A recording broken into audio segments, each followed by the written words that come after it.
finally hit a high enough level that it unlocked like a harder match type. It was definitely more big dinosaurs. My stream is working. Oh wait, I should probably just record just in case. Just in case. Just in case. Why is my Like- sound so high? Okay. New computer. New computer, who it is. I'm just glad I got everything to work. Right? That was solid. Me too. I'm so proud of you. That was good. Not my panicking messages to Kate or Hawk. Aw. You still did Just it. killing dinos, yeah. Looking at it, and it was like the only thing I had concern over was that old thermal compound, and that's like what a lot of people don't do is remove the old thermal compound, and it'll work. It'll work for a while, but it won't work for long. It'll eventually stop transferring heat, and your CPU will just start shutting down, and it's not good. So Yeah, so thank you for that advice. I was just like, oh crap, I know we have alcohol somewhere, but like, which bathroom was it kept in? yeah, Was it kept in mine, or was it kept in the one next to my parents' room? That was like my big like, oh no, well I really hope he has one rubbing alcohol and two more thermal compound because that's not gonna work. Yeah, so I found it in my bathroom, grabbed a paper towel, wiped it off of both the old Intel Core as well as the heatsink, and used the thermal paste that my brother gave me, because I didn't know that the motherboard buying the motherboard, they would actually provide a little small package of whatever that was. I'll call it thermal compound. Sure. It had thermal on it. Right. It does work, mate. Well, when you showed me the picture with the MX4, I'm like, oh good, his brother knows what he's doing. Because that's like, Arctic Silver is historically and still the best thermal compound out there. That stuff is like top of the line. So that made me happy to see that you had that. I was like, okay, yeah, just use that one. Throw away that other little it's garbage. Well, yeah. Like, Alright, let's see. Oh, no. you're happy you're open for I always open it, and I opened it. I was like, wait a minute, why do I have a 21 AC? Oh, this is Rose. Oops. Mia does not have a 21 AC. No. Mia is in the interns. Oh no, she's not. She's in the allies. She's in Allies, yeah. Because she hasn't been made. She hadn't been made an intern yet. No, not yet. No, she is an intern. She has been officially prescribed a temporary Wanderers of Starlight 80085. Customary badge. Right. So, well, Ken gets everything rebooted. I think he's here. He's just muted. I can at least go through our brief recap.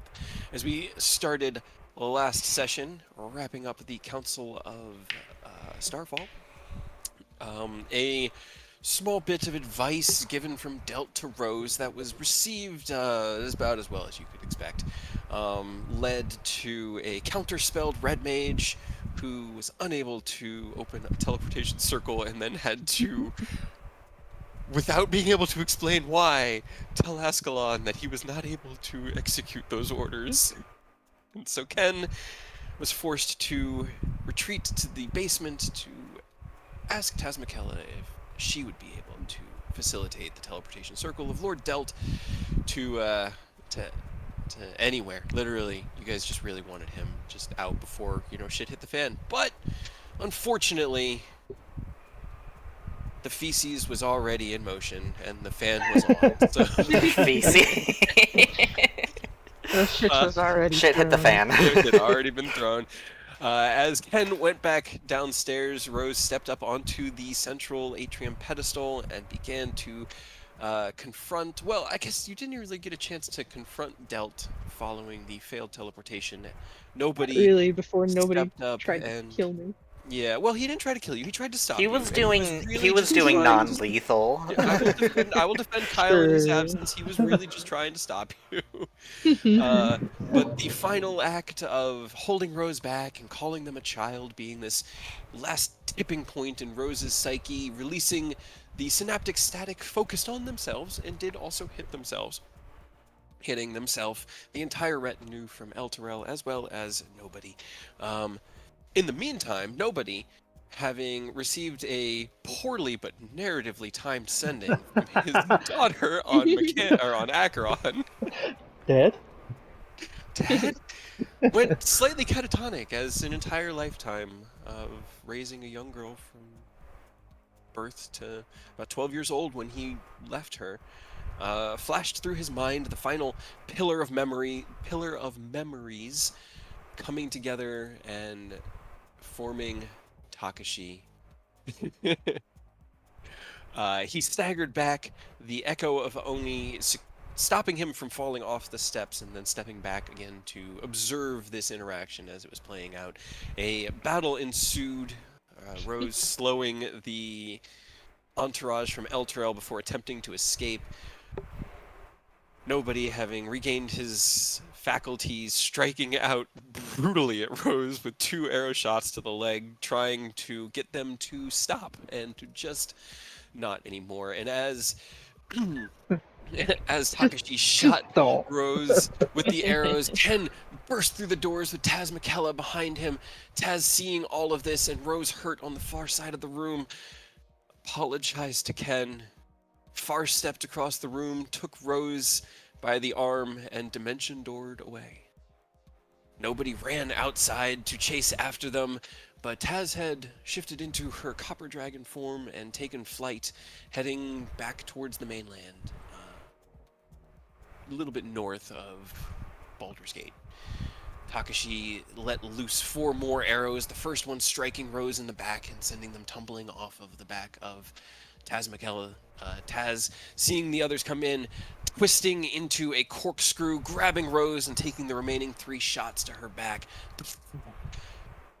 It was a lot of damage, but she is a big dragon, and she was managed to survive it before flying out of Nobody's range and off into the afternoon. Nobody returned to the group in not a fit, but there was definitely some frustration in the group at that moment. Before,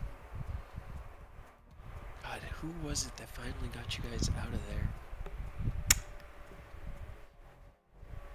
It was either Silverhand or Boleyn. It was Yeah. Boleyn. We just That's went who it was. with them, I think. Yeah, Boleyn was able to get you out. I think you went along with yeah.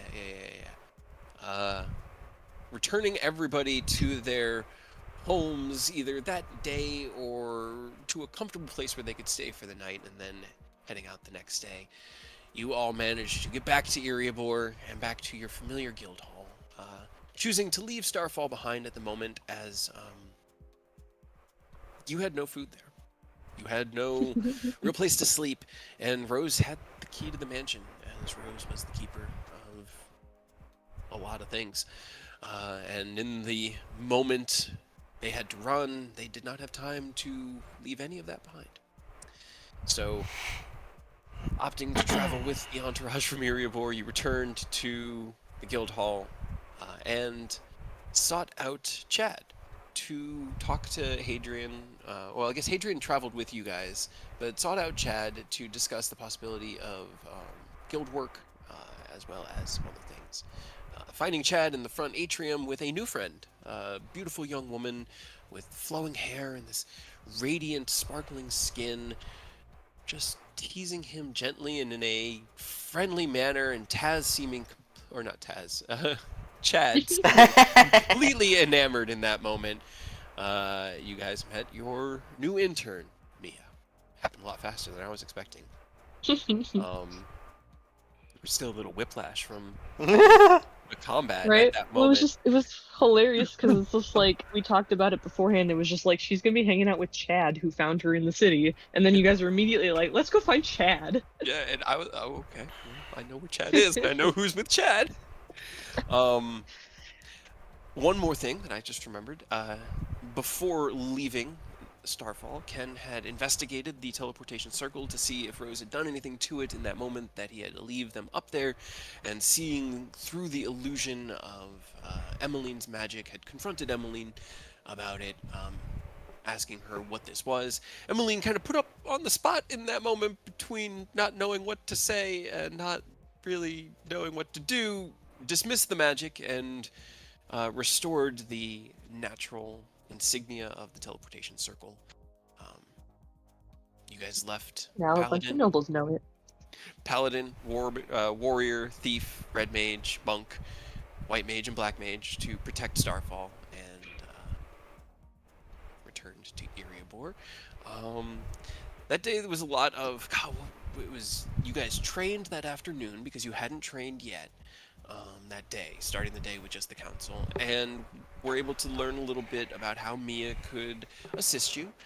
She released a chain lightning that destroyed a number of the training dummies in the training yard out back of the guild hall, simultaneously releasing a cloud of fog on themselves and obscuring the area for about a minute.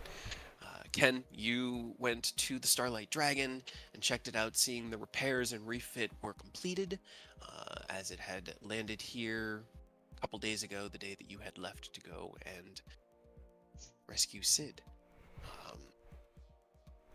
No, there was other things. And then you guys met for dinner. You got Oni and... actually, did you get Oni intern tags? Yes. Yes. Okay. We Yeah, get his was first. first, I think. Okay, you got his first. That's right. That's what you went to Chad to do. You went to Chad to get Oni intern tags because he had joined the Wanderers of Starlight. I questioned his presence, and he was just like, "I'm gonna come with you guys," and I was just like, "Cool." And also to Um, deactivate roses. And That too. Activate roses to make sure that no shenanigans occurred in the meantime. That's fine. They can't use your gold in the Feywild anyways. Let's see. You guys met up for dinner, rested in your barracks, and then woke the next day to breakfast.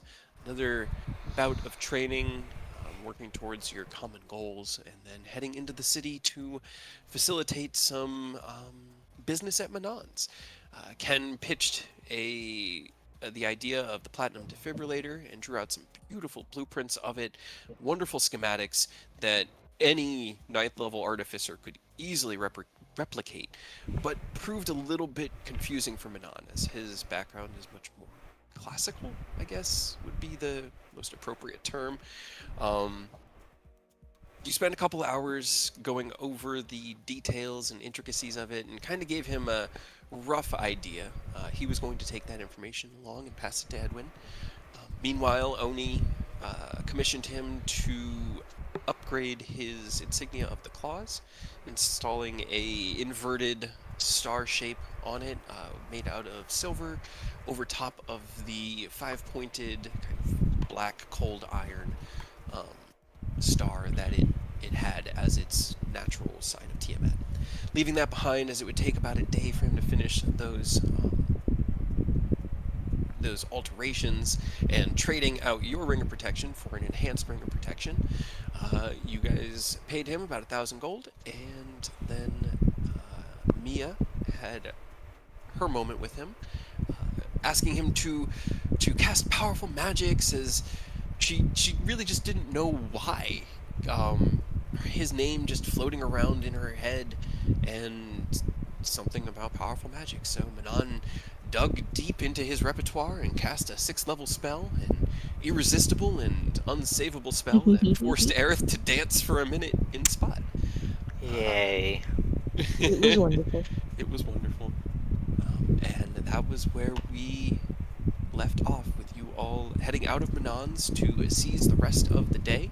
So it's about 12:30, just after noon, as you have finished up your training and morning business. You step out into the beautiful sunny day here in Eriabor. What do you guys want to do?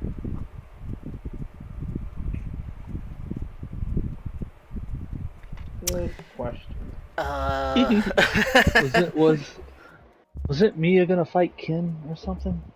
Mia was gonna fight somebody. She offered to, like, friendly spar with him to show what she could do, yeah. If you wanted to do that, but Because we had that whole circular logic thing where we were trying to tell me about, killing dragons is what adventurers do, and then Ken's kind of a dragon, so she was gonna kill Ken, and then he's our friend, so you don't have to kill him, but you can fight him if you I want, remember sort of that. deal. Oh Okay. man. Okay. Well, I That guess is that's way up to you. I guess that's the best way to analyze a potential comrade's fighting style. Sure, I'm down. Okay, up to you Sure. guys. Tell me what to do. Uh, guess we'll head back to the training yard. We'll grab somebody to supervise the match, and then lay down the ground rules. Okay. What do you mean supervise? Because you guys are more Like- powerful than everyone else here in the guild. Like referee, I guess. All right. As you step into the guild Chad, you hall, want to see a fight? Chad is sitting at the front counter, and he looks up at the sound of the door opening and sees everyone come in, and kind of like smiles in greeting, and then his eyes linger on Mia, and his smile just gets a little bit more genuine. Like not that he was smiling falsely before, but it just reaches his eyes a little bit better, and he kind of looks and goes, "Welcome back, everybody. How was your business?" Hey, Chad. How are you today? I'm doing great, Mia. How are you? You enjoying time with your new friends? Been interesting. We walked around the town. I got to see Manon, I don't know. and I've actually ever met Manon. I think I've seen. Kind of just talk he to himself. seemed like a very nice man. He wasn't really able to help me though. Oh, sorry. It's okay. I didn't really know what he was supposed to be helping me with, so I guess I can't really blame him. All right, Chad, would you or anyone, or is there any adventurer nearby that's wanting to do a quick referee job? I'm Chad, come referee for us. sure. If you tell me what rules I need to uphold, I can do that. One-on-one training match, kinda. First one to give Kinda. up. First one to give up or fall unconscious loses. Give up or fall unconscious. Got it. Okay. Yeah, it's Uh, kind of sort of like a training thing to, I guess, because Mia was asking about dragons, and as I like do the, like the hand wave, like I'm kind of like the closest thing to a dragon we got. So I guess kind of going quickly over some things. Got it. Okay. Sure. Okay.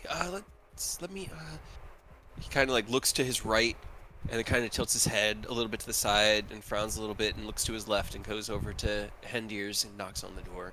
There's a moment you hear like a clatter in the room, and Hendir opens the door and looks up at him. And he's just gonna have Hendir watch the front counter while he heads back with you guys, and lead you back there. I'm looking for art for Chad, and I just can't find good art for Chad. Other than They're all the either- typical Chad. I mean, like I don't Honestly, want to pure Chad. like this is like going to like make some of us feel old, but I've always like when you first described Chad, he like reminds me the way his mannerisms are. I envision him looking like the Yellow Ranger from Mystic Force, Power Rangers Mystic Force. Oh, the ginger. Yeah.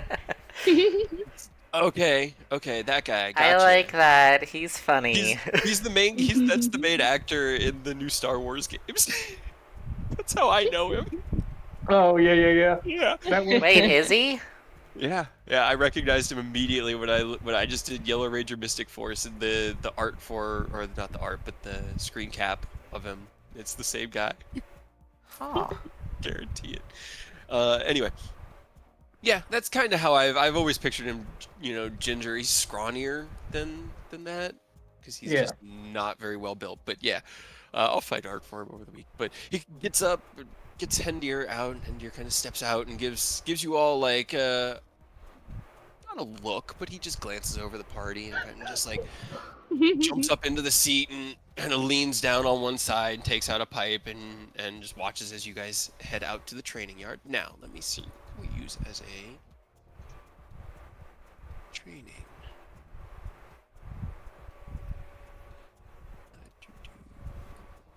Let's just do this work.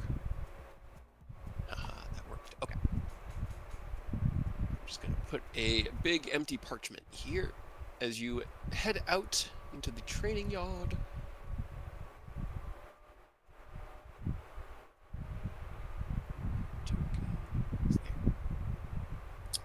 You find the kind of fenced-in area here where they have.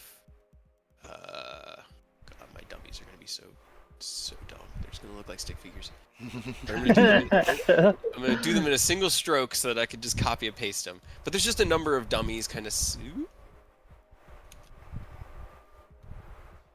set out for training, and you guys are free to set yourselves however you would like.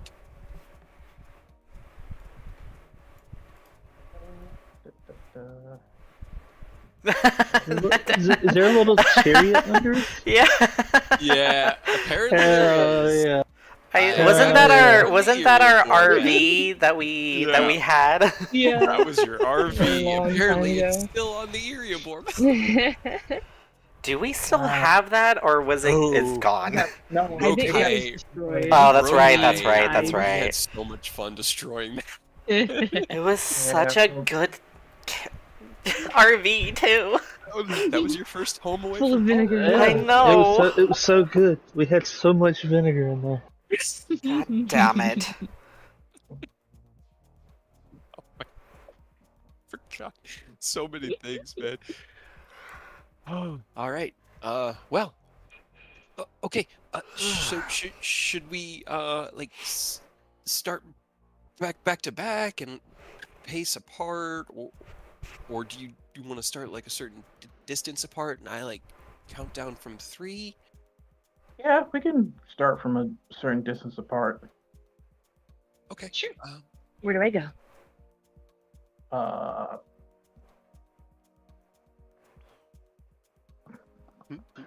Like how Aerith immediately is like, I'm getting as far away from them as possible.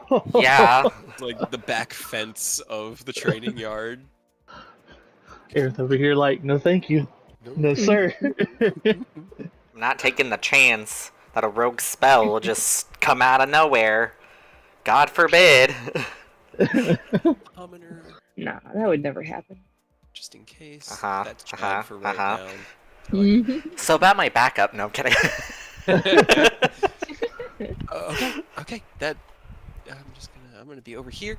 All right. Takashi. Ooh. Takashi, upon getting back to the guild hall, will only you'll see it happen because you have as high a perception as he has passive stealth. But for the rest of you, he just sort of slinks away, and he's going to return to his meditative space. So he's actually not here in the training yard right now. He's gonna go find that place he found yesterday and think some more. The revelation of having a daughter really hitting hard. Yeah. I mean, it would. And how do I help her? What do I do? Okay. Well then. Let me step out of the way, I guess. I don't want to. I guess I'll count down from 3, and then we'll go. Okay? Ready? Turn tracker. Yes, sir. Mia? Yes. All right. Ready. 3, 2, 1. Roll me initiative. Click your token. Watch your profanity.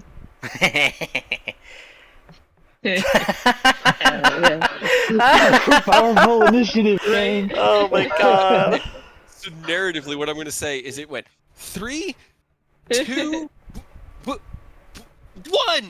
and you both were like, and there were like 3 full starts as Chad stuttered, unfortunately, over the word 1. But Ken, you do head off first. You are up first. What would you like to do?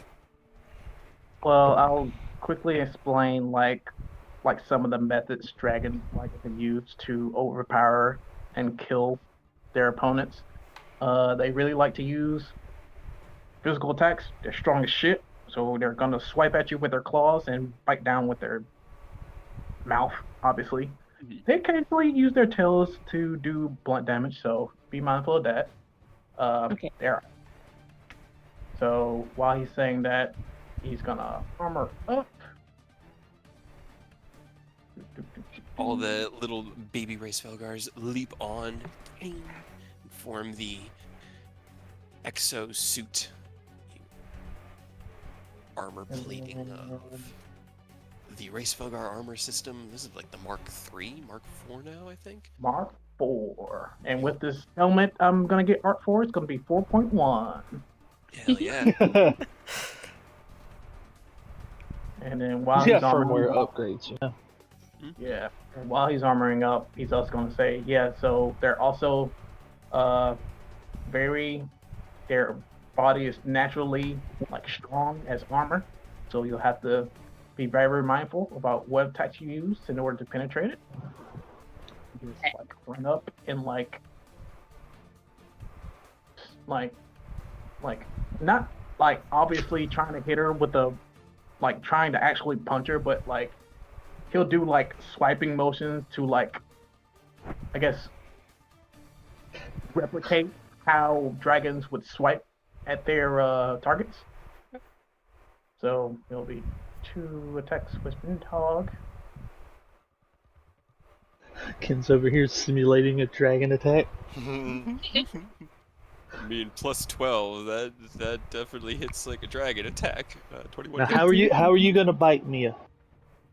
I'm not biting her. You said dragons You- bite.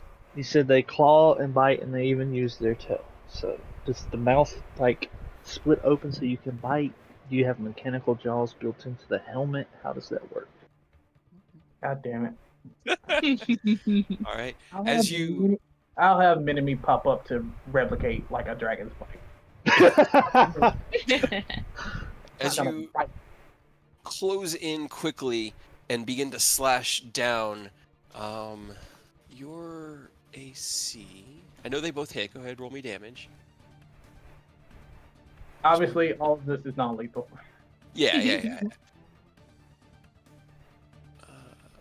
So 32 points of bludgeoning damage.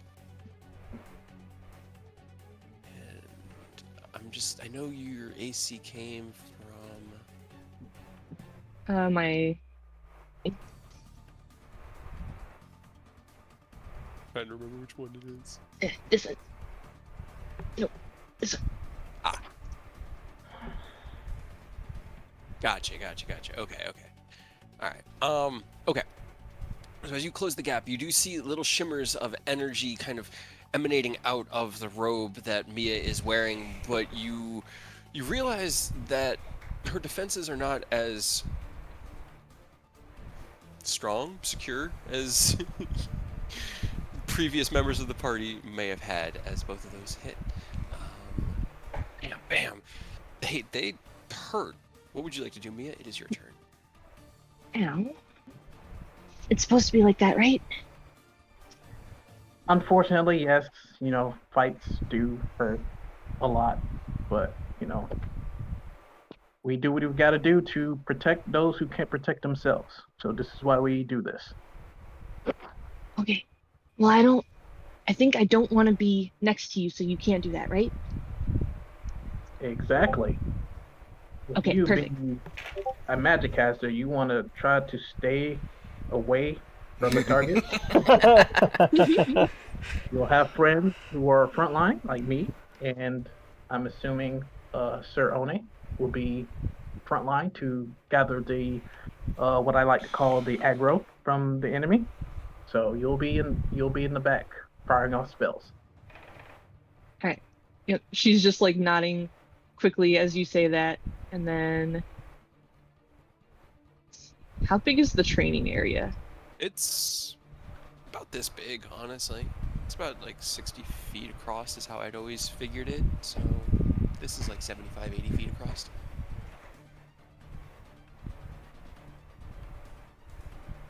Like I said, Hadrian got a big plot of land when this city was still building itself up and made the most of it. Yeah. Just trying to Some see how people build far. manors, other people build guild halls. Others magically create fortresses and yeah. strongholds. Scoop the top of a mountain out and put it in the city for us. Right?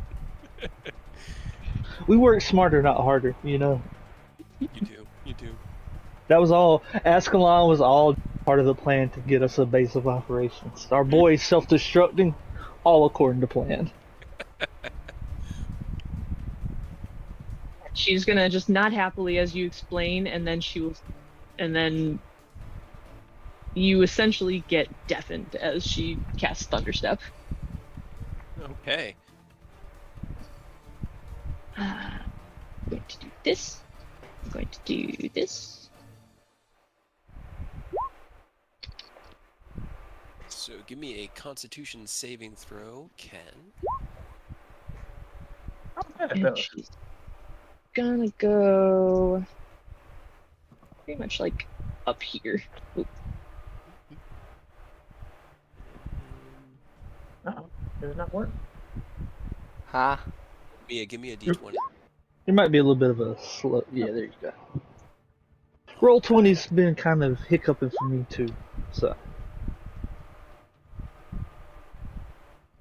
So Fine. Ken, you take 18 points of thunder damage as Mia nods and smiles, and then there's just like this explosion.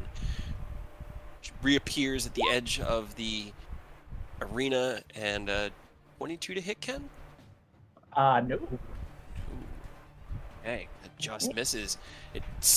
You see your ray of frost hit into his back, ping, and like right into the armor and reflect off as he turns his head and sees you behind him now. Good. That's nice, actually. Nice little combination right there. Thunder step to distract the enemy, and then immediately followed up with an attack spell. It was supposed to slow you down, but I don't think it worked. Yeah, sometimes the distracting tactics can fail, but you know, we gotta keep on keeping on, right? Aerith over there going, our ambush. Our ambush. I'm gonna Among here would remember our ambush. I'm gonna pull out my broom of flying and just start floating upwards, just so I can get a bird's eye view. Did you want to do any movement, Mia? You still have your movement, technically. Can I get any further away? I don't think I so. mean...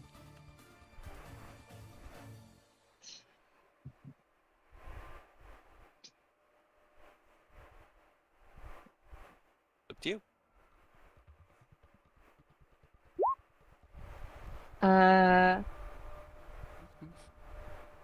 Yeah, okay, she'll look at you and kind of smile, and then she'll like lift up as well, about 10 feet up off the ground. Alright.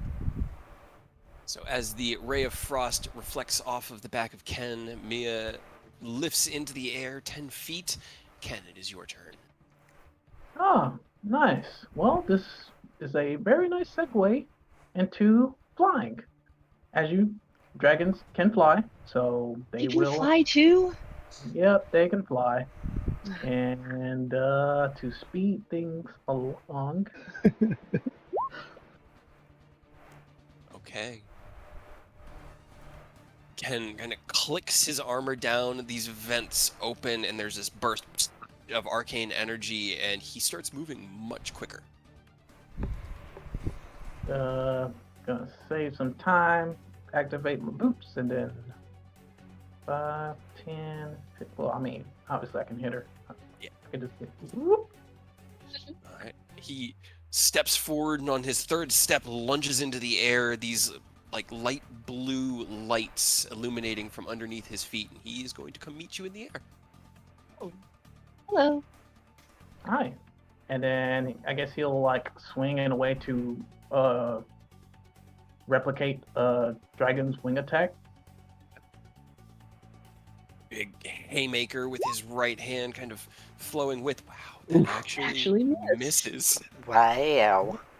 Swings out as Mia ducks out of the way of it, this large haymaker swinging over her head. And you have one more attack because you're hasted action.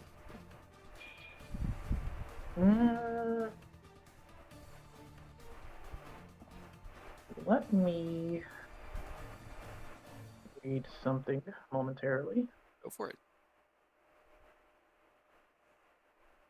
I was looking at this and I went, broom of flying, native flying, boots of flying, We spectral can all fly flying. now. All four of you can fly. Except for Takashi maybe stuck on the ground. nobody. Yeah. Gotta get Just- some of the other ones. He's just a little guy. You know, he's just a little guy.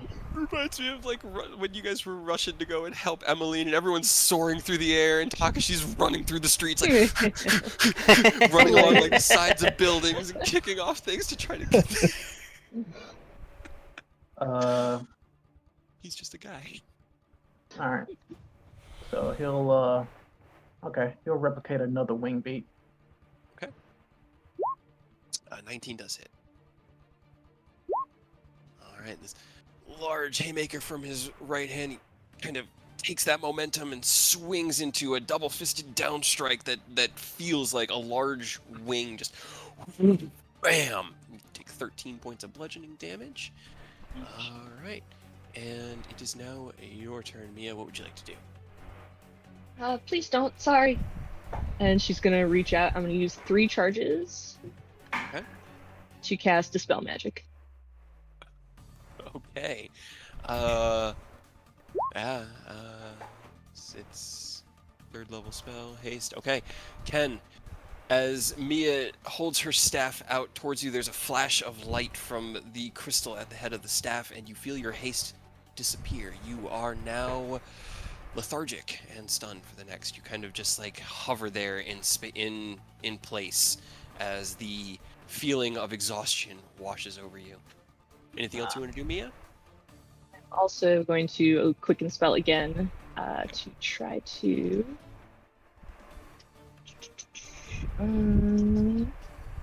this one. Hey. Oh. Splash. I need to look at haste. Does it give you any sort of disadvantage on this dex? Cannot move or take actions. Okay, give me a dex save. Just a flat dex save. Dex save.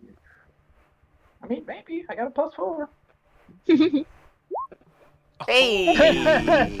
Hey, And cantrips are hit or miss. That wave of exhaustion wash over you as your magic leaves you. You feel both probably frustration and a little bit of pride, because that's a good move. Just as you see her start gathering together all of this energy and out in front of you, you twist out of the way, taking no damage from the acid splash. I think that does it though, right? For what? 17 for you, Mia? Oh, Oh. no, not yet. Not yet? Okay, gotcha. Nope. All right. Then Really. anything else you want to do? Can lethargic? Can he still take reactions? No. No. No Okay. actions or bonus, or what was it? Cannot take actions or move. That's what it was. Okay. You skirt away. Ken, you unfortunately have to spend your round shaking off the exhaustion, but by the end of it, you're back in fighting shape. It's your turn again, Mia. Alright. I'm gonna do something now. I promise. And then you this spend another 7 charges. Hey, give me another dexterity save, Ken. Mia floats down or drifts across the arena, turns around. Once again, the staff glows, and an arc of lightning courses out and straight through you and off into the large wooden palisade-like fence that forms the perimeter of the guild hall's property. You take 55 points of damage. Damn. Ooh. That's a finger. That stung. But damn good. The bolt hits you and you feel all of your armor kind of seize up, and for a moment like the displays on the inside of the helmet go dark before they come back with that arcane glow. I thought it'd be like Iron Man where it supercharged him.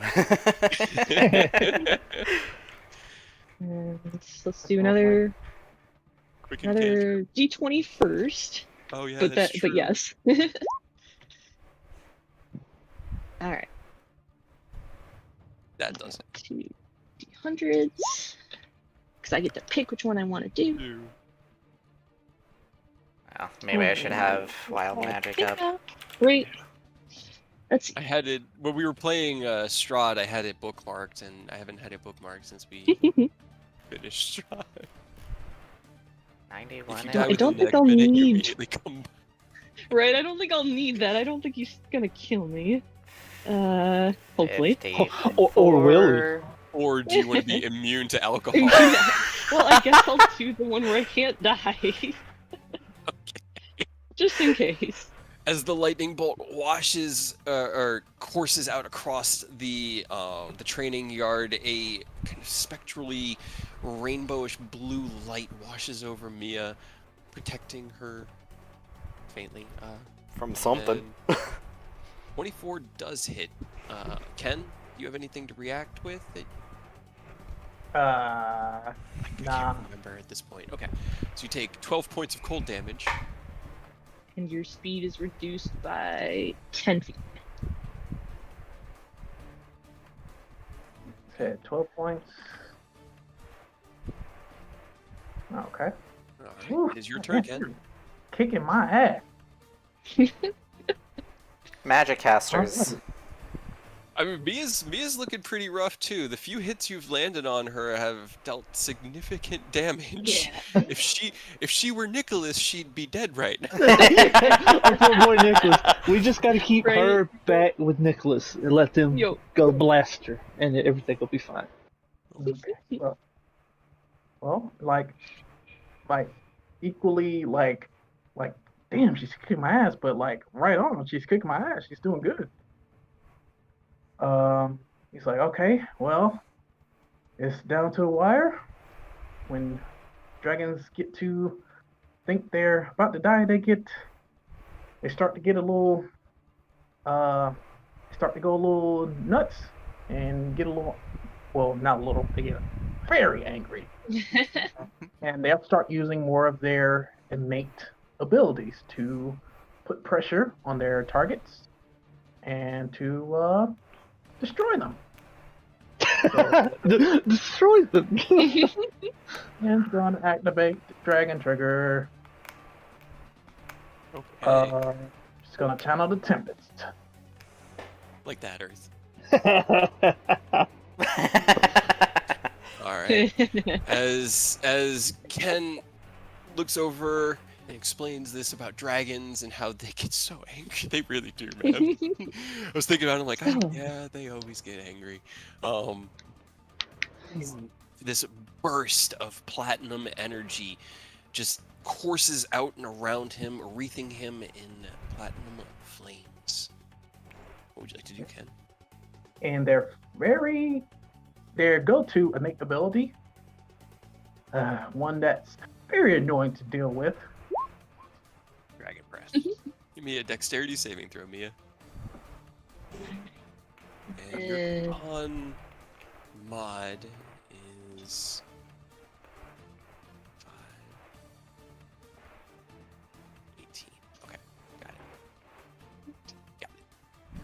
What type of damage is it? Radiant? This would be it's force damage. Force. Never Okay. mind, I lied. I'm a liar. Use.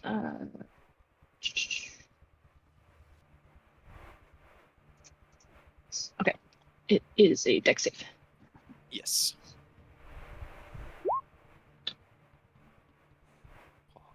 Unfortunately, that does not save. As the flames wreath around Ken, they pulse, coalesce, and then this beam of force smashes into you. Go ahead, roll me damage, Ken. Okay, I gotta double check how many. I think it's 66. I gotta roll. 66. Yeah, 66. 66 total. And so half of that. So, because I have resistance to force.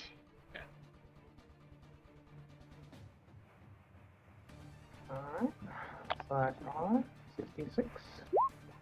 Okay, so you take 11 points of damage. You see the blast slam into Mia, Ken, but you see as part of the innate magical energy within it is deflected slightly off of them. They take the damage, they didn't dodge it, but they didn't take as much as you would have expected. She Okay. did. Very nice. Very nice. Anything I else think you- that's both my actions since I don't Yeah. have haste anymore. I can't move though. You can move. 50, Your 20. movement speed is reduced by 10 at the moment because of Ray of Frost. Okay, yeah, so 5, 10, 15, 20. You got a little ice buildup on your jets right now. Right. Just gotta break it off. It breaks off right as your round ends, and Mia, it is your turn. I'm coming to get you. No.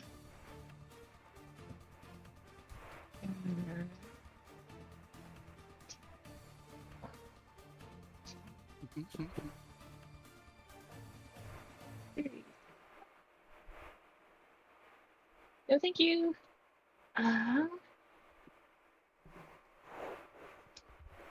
It's like the battle we did in Pokemon where Lou was running in and doing the quick attacks and running away. It's crazy how like such low modifiers makes everything so high stakes. Mhm. One random hit is enough to be like, oh no.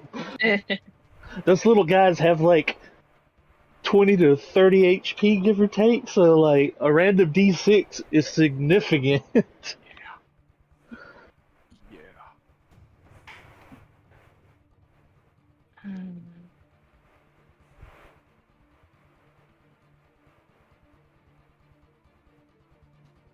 God damn, when I got both the belt and Dragon Trigger active, I got a +7 to my strength. Hell yeah, dude. All right, so you drift away. You see as Mia casts a spell, but it happens at the end of your turn. Is there anything else you wanted to do at or in your turn right now?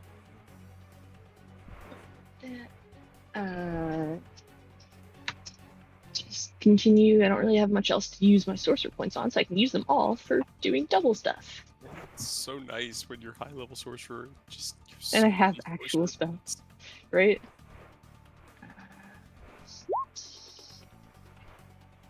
Ooh, nope. Fortunately, that does not hit. As you go ahead, roll me your d20. Yes. Well, I need to roll a couple. 2 of them, yeah. That one is fine. And the next one. And then Okay. So as you go to cast the spell, you activate your quicken spell, and then as you go to release the ray of frost, bloop, Mia just leaves. Mia's just gone. Ken, what would you like to do?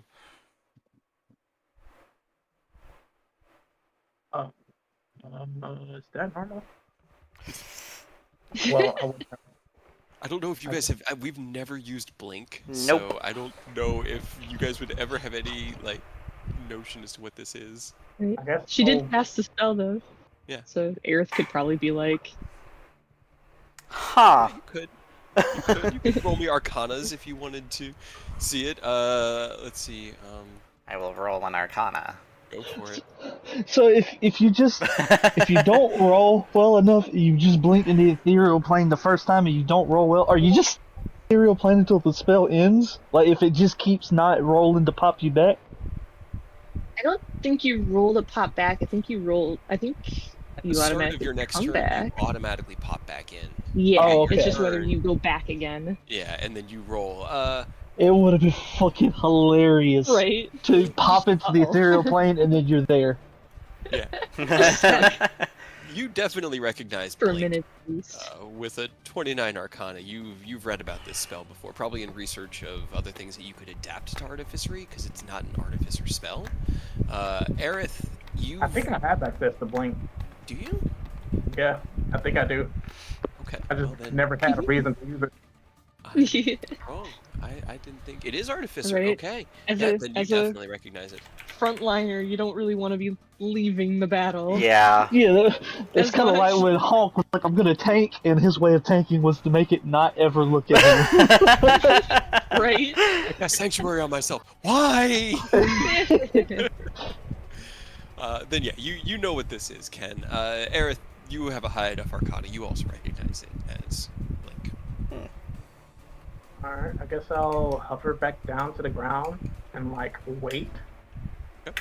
for them to pop back out. Okay. Did you want to Hold an action? Like, yeah. I would like to hold an action, yes. What's your action?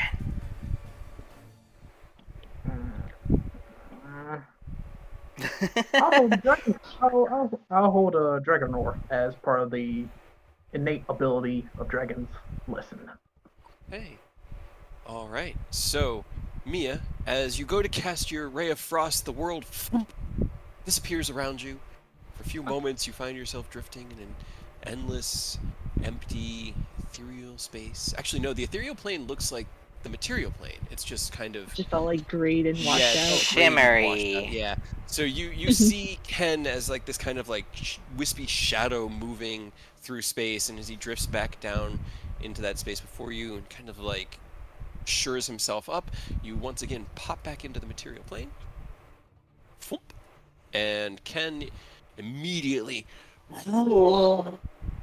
and roars out. Now, your roar has two things. You designate Mia as a hostile so that she knows what that feels like. How do you designate the others around you? Friendly? Go ahead. No, don't. Make it hostile. Make Aerith afraid. Why? I already suck at this. But It's your call, Ken. yeah, It's not a combat. It's not like we have anything to lose. It's just funny to do. You know what I mean? yeah. The sad part Ken's is I gonna do have pretty high wisdom anyway. it. Yeah, Or at least Ken's for my gonna- wisdom save. Yeah, Ken's gonna pull a little prank. So You as Ken suck. roars, this radiating sound wave of force kind of coursing out over all of you. I need everyone to give me a wisdom save. I can't be serious. Get That fucked! was why. Get That was why I was done. Like, yeah, just get Aerith. Why not? Get fucked! He's saved though. It's okay. Mia, you are frightened of Ken in this moment as the spell washes over you. You're not immune to frighten, right? He seems like a You 30-foot have- dragon. So- You have advantage on this, though, because it is a magical effect. But against Sure, a I'll dragon, just- it's not. You rolled worse. There you go. Oh my god. no. As it roars out, Mia, you feel this magical, innate fear take hold deep within your chest. You know it is magical, but it is still fear. Chad faints as he rolled a natural 1. Oh, good. Ugh. As it roars, he's sitting there like biting his nails as Mia had just disappeared, and then he does the whole like hand on the forehead and then back onto the ground. Faint. Poor Chad. So Mia, it is now your turn. You are frightened of Ken, but it is your turn. I don't like that. Yeah, dragons are gonna use it.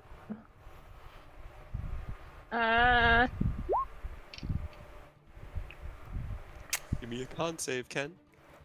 Oh no. Just gonna drop that on top of you. Alright. I see. I think if they save, do they have to keep saving? Yeah, well, if you stay in the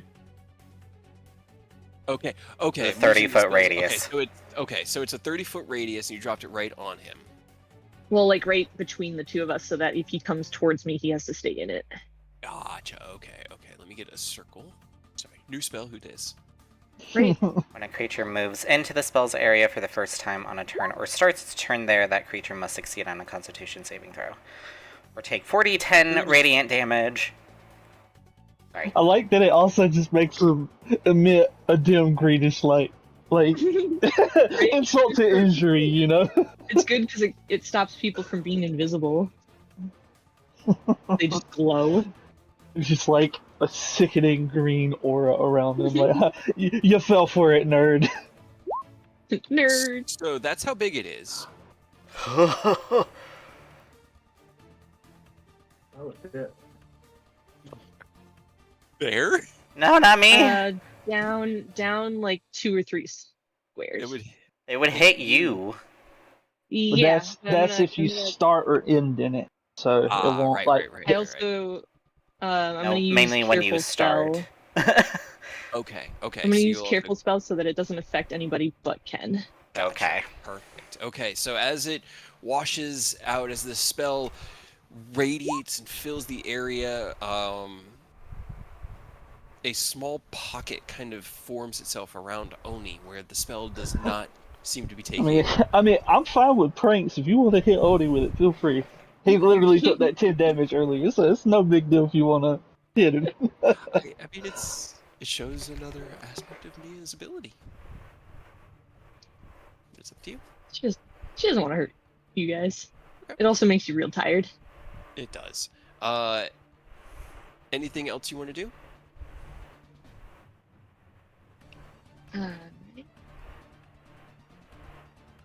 No, because I used careful spell, so I can't double. Right, that's true. You can't. Yeah, okay. All right, then. Ken, you make your Constitution save as the sickening radiance washes over you, kind of like hitting like algae on like a fish tank is what it feels like. It's kind of coalescing on the outside of your armor. You were able to shake it off. What would you like to do? Not the second time, though. Well, so the first save would have been not when it manifests. It's just when it's when he starts his turn. That was the 27. If he starts the next turn, it would be the 18. But that was why it was just that 27. This is Ken's first time ever seeing this spell. Can he roll an Arcana to like, I guess, get a quick estimation of we should probably not be in this field? Sure, roll me an Arcana. I rolled one as well. You've never seen this, Aerith. Damn! Kid is on fire. I know. tonight, bro. Right? He is. He's a good teacher. Yeah. That's what he does. It's another spell that you've come across in your research of higher level magics. Now that you've reached 4th level magics with Artificer, you're again trying to push the boundaries, and you have read of the Sickening Radiance spell before. Alright, so I'm gonna 10, 15, 20, 25. And then he's gonna throw, you know what? To make it fair and to make it funny. No dragon breath.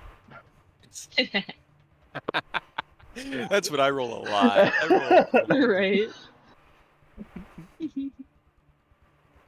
Yeah, so Kendall, I guess, congratulate and compliment Maya on some really good tactics. I guess he'll not hold an action. Actually, hold up. HP is looking kind of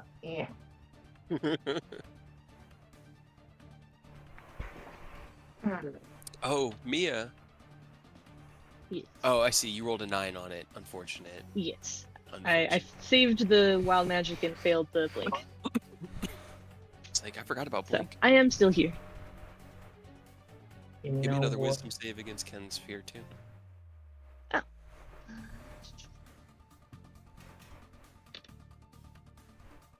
would not scare no more. Hey. Fear. Do I keep it going or do I call it here? Say you're both. I've still got stuff to show you. I'm gonna roll a d20. I'm gonna roll a d20. Yeah, I would say that estimating you both look fine. You're both looking a bit winded, but no one's looking like they're on death's door or hurt at the moment. Like, She looks Jeff's like looking a little worse for wear. He had his nerves shot when Ken roared. He's not hurt, but emotionally, he's drained. he was in a vulnerable position before the roar. The roar was just. All right, 1 to 10. We keep the training session going. 11 to 20. Ken forfeits. Oh, come on. The dice has spoken. Yeah, so Ken will like, take a deep breath, compose himself, and then just like throw both hands up. He's like, "All right, oh, yeah, you did wonderful. Yeah, I give up. You win.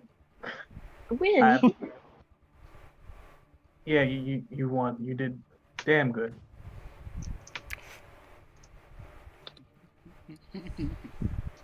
I don't immediately disappear, but she just like looks super happy and just like claps a little. Heck yeah. All right. I guess I'll drop everything then. Well, the funny thing is, you can't drop. Well, I can drop blink. you can drop blink. That's right. It is in there that you Yes, can drop. I can blink. dismiss it as an action. Gotcha. You Thankfully. Stop yourself from blinking between the worlds. Drop sickening Right. radiance. You see as a few of the training dummies that had been in the line of fire kind of have some like little bit of mold growing around the wooden bits, and the cloth looks a little bit more tattered, but nothing. Is everything glowing green? Or the training dummies just exhausted right now? That's the I'm very mold. tired. Yeah, they are very tired. They were glowing green right up until dissipated it, and the glow faded. I don't believe Chad is equipped to deal with fear. Chad Oh. blinks awake, like, oh, what? I'm just like floating over him on the broom, just like, "You alright, princess?" What happened? Me'll drop down next to him and just like pat him on the arm. Who? I don't know. Okay, well, you both. We were just having fun, but then you fell over. I remember you got hit, and then that lightning bolt, and that you were disappearing, and then there was a Just a little noise, bit. and Yeah, well, I was trying to teach you about dragon roars, and I might have affected you. I'm sorry about that. Just a wee bit. all good. No worries. Whew. I needed a nap anyway. I think. Yeah, we're done. I forfeited. I He won, looks at Chad. you. It's just amazing. He kind of like puts his arms out as he stands up and like doesn't. He just doesn't know what to do. I knew you could do it. That's so. Wow. So you didn't fall asleep when he roared? It's not roar that makes you No. sleep. I mean, it was a little scary for a minute, but Natural one was so unfair because I had that thought and I was like, that's so not fair for Poor Chad. And then I rolled his save and it was a 1. I was like, the dice have spoken. Pobrecito Chado. Well, I could use lunch. I'm hungry. What do you guys think? Yeah, lunch sounds great.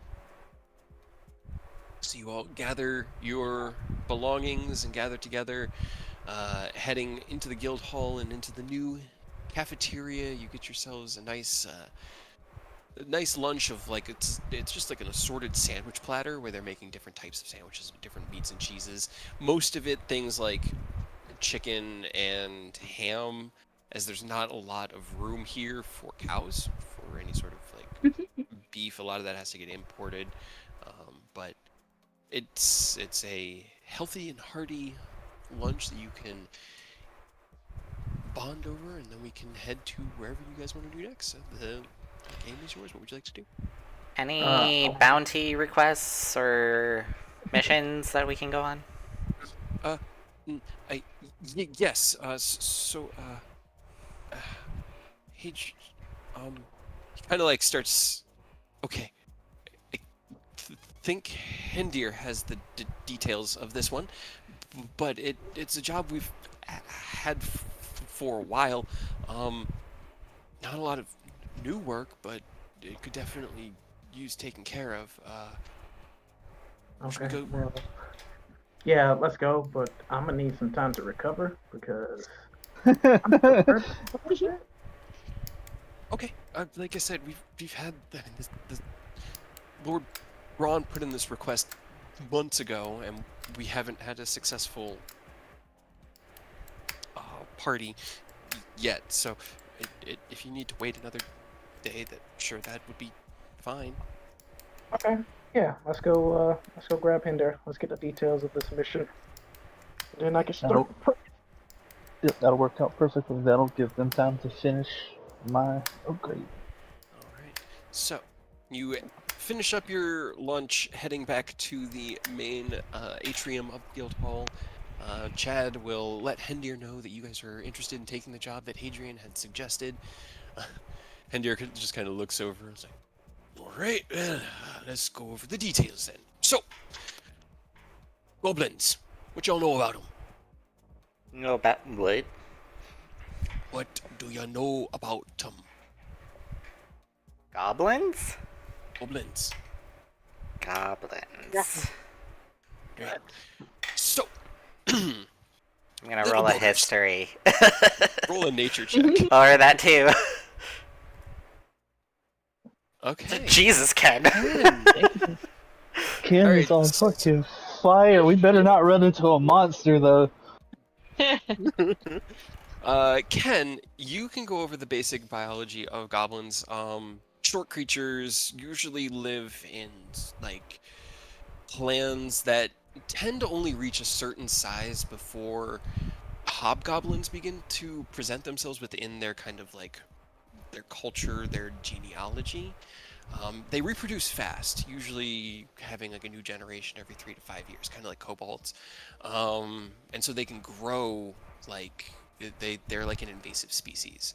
They show up, they just eat things, they destroy things, they harry people, and then they usually just get stomped out, and then a new faction of them will show up somewhere else. Let's see, what else? No, they're usually led by the biggest and strongest of them. Some of them show proclivity to magic. But yeah, mostly it's just they're a type of not subspecies because they'd be closer to the beast tribes, but less than that. So they're kind of they're like the kobolds you'd met. You know, the kobolds tend to get subjugated, whereas the goblins are more just a pain in everyone's ass. Gotcha. So what you're saying is you're introducing another faction to pull into our army. You could try. So we've had problems with them on the North Roads, and we thought with this whole deal with Robert, he'd fuck them up. They did disappear for a bit. We thought we were finally in the clear. Turns out they found just a new place to build themselves a kind nest. of like. He looks at you. Well, they're calling it. At least our scouts are calling it a city. It's pretty big. Apparently, this small faction has grown to about 300 or 400 goblins. They've been growing at a much more prodigious rate than we would expect. So we don't quite know how to deal with that, as that's a lot of goblins. However, he kind of looks out over the four of you.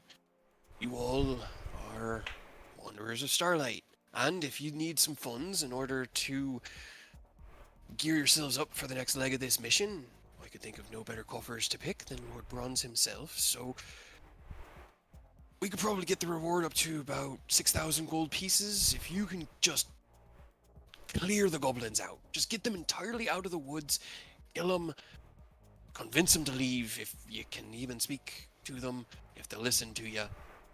Whatever you need to do, you can do it. Bring us back proof that they will not be a problem going forward, satisfactory to Lord Braun, and we'll pay out 6,000 gold pieces to the Wanderers of Starlight. Okay. Let me check my inventory. Can we take? So I'm thinking, we take about 300 to 400 off of the award, and can we get provided some potions? Sure. Good. I'll get you a good rate on them. Let's say, what are you looking for? I mean, do you just want like a plethora of small ones? Do you want more big ones than, you know? Yeah, just is it possible to just like 60% common, 40% graders? Sure. Just like a small-ish mix.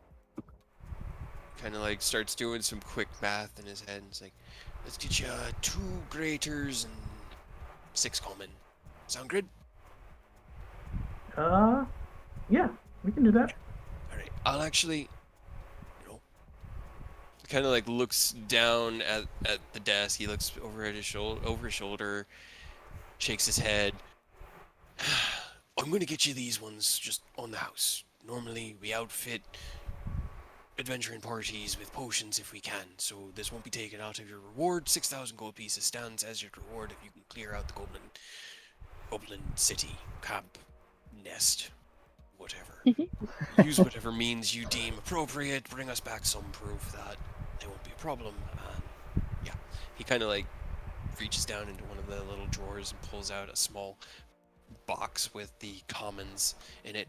Let me go grab you the greater potions as well, and then let me know if you got any questions. Can we head out after taking care of some training and small business tomorrow? Or does he want this done as soon as possible? No, this is kind of a been sitting on it for a while job, so if you need to take time in the morning, you're fine. Okay, yeah. So I need to do some prep work. So yeah, I will officially take said job. All right. He gets out the scroll, the like sheaf of paper that has the contract on it. Just need your thumbprint down there at the bottom to show that you're taking the job, or the guild tag. Sorry, just if you can press your guild tag there. Yeah. And I'll press the guild tag down. All right. Well, I'll be looking forward to hearing back from you. Like I said, got any questions, let me know, and good luck. Goblins, they're not normally a problem, but when you get into big crowds of them like that, they can be wily. A problem. And it just like gives you like, he raises the big bushy eyebrows and looks over at Chad. Alright boy, are you gonna need me to keep doing your job for you all day, or are you good to stay here? And he kind of looks a little bit sheepish and looks at Mia and looks at the rest of the party and kind of goes, No, I'll work the counter. I think that's fair, right? If you have to say, that's okay. Okay. And he just kind of like gives a weak, kind of shy smile and nods, and Hendir heads back into his office and kind of gives you guys like a weak wave with the back of his hand as he closes the door, and the rest of the day is yours. It's currently about, let's say it's about 3 in the afternoon. You guys can spend the rest of the day however you want. We can fast forward through it until tomorrow, however you want to proceed. We already did our trainings. Does anybody speak Goblin? No. No. Do any of you casters, Always looking directly at you guys because he's not a caster, have something to facilitate conversation? Comprehend languages. I can ritually cast it. Or add it to my list. Communicate too? For the duration, you understand the literal meaning of any spoken language that you hear. You also understand any written language that you see. We'd be able to understand them, but we couldn't talk to them, I don't think. Yeah, that's the best I can do. And I don't have anything.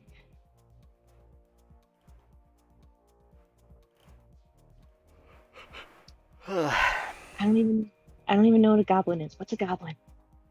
I can describe them in pretty vivid detail. He would have given a physical description of them as well. With a natural They're flair. normally just a bunch of little guys, but sometimes they can get into bigger guys, and those lead the little guys. And we're gonna just go ask them to go away? I mean, we don't have we do not have the capacity to ask them to leave.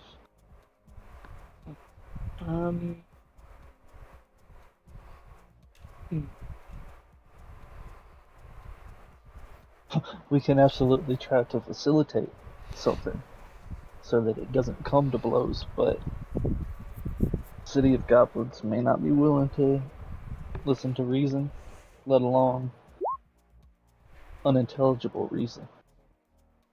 Right. Well, I guess if we just have to get rid of them, that's okay. You said they're kind of just gross. Yeah. So 6 common, 2 greater. How do y'all want to split these up?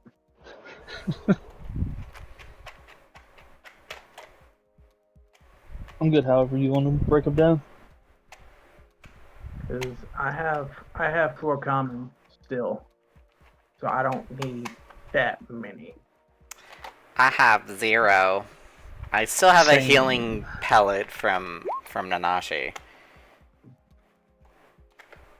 So Yeah, I'll take 2 commons. Because Eodos was well stocked with potions. he always was. And he took them with him. I'm pretty sure he'll need them. Yeah, he definitely is gonna need them, unfortunately. Yeah, you guys are just gonna see only unfurl the scroll on his back, pull it out a little bit, and just reach into what looks like an ink blot. He just puts the 2 potions in there. It's an interesting form of storage.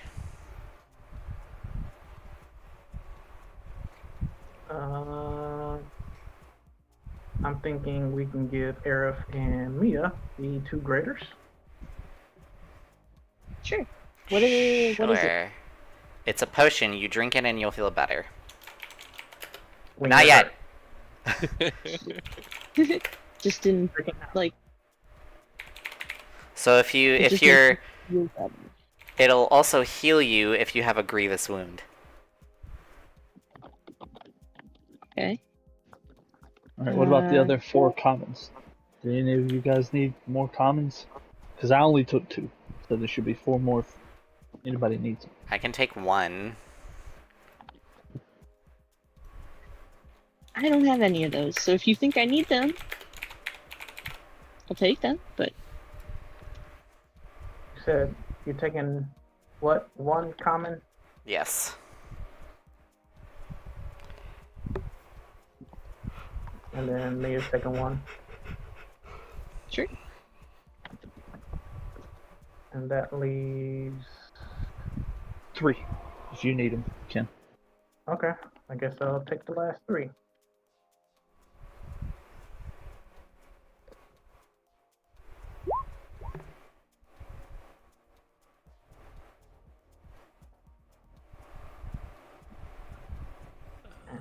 Did we?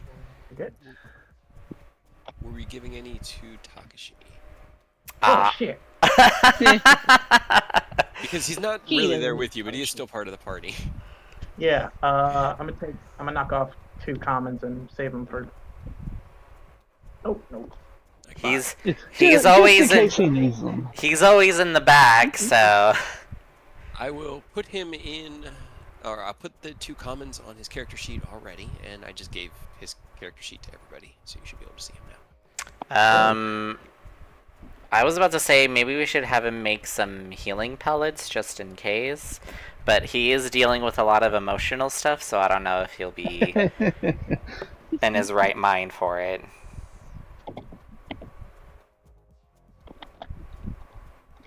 Maybe giving him something to do will help.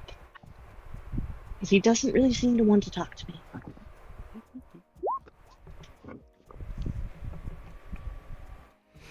Yeah, let's just give him some time. He'll be here.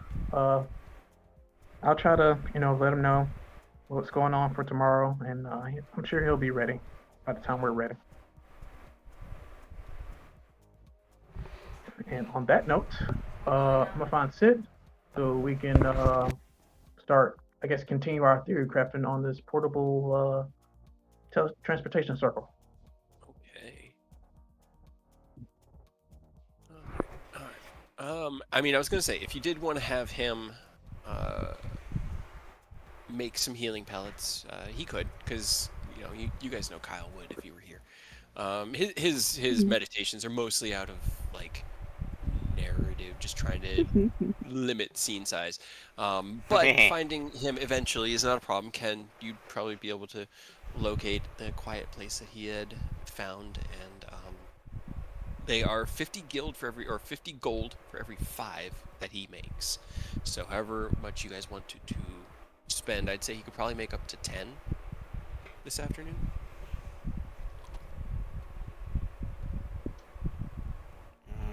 It would just be 100 gold. Yeah.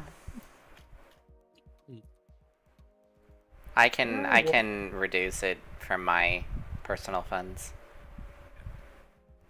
So heading into the city and purchasing the requisite herbs and spices and various compounds that Takashi uses in his poultices.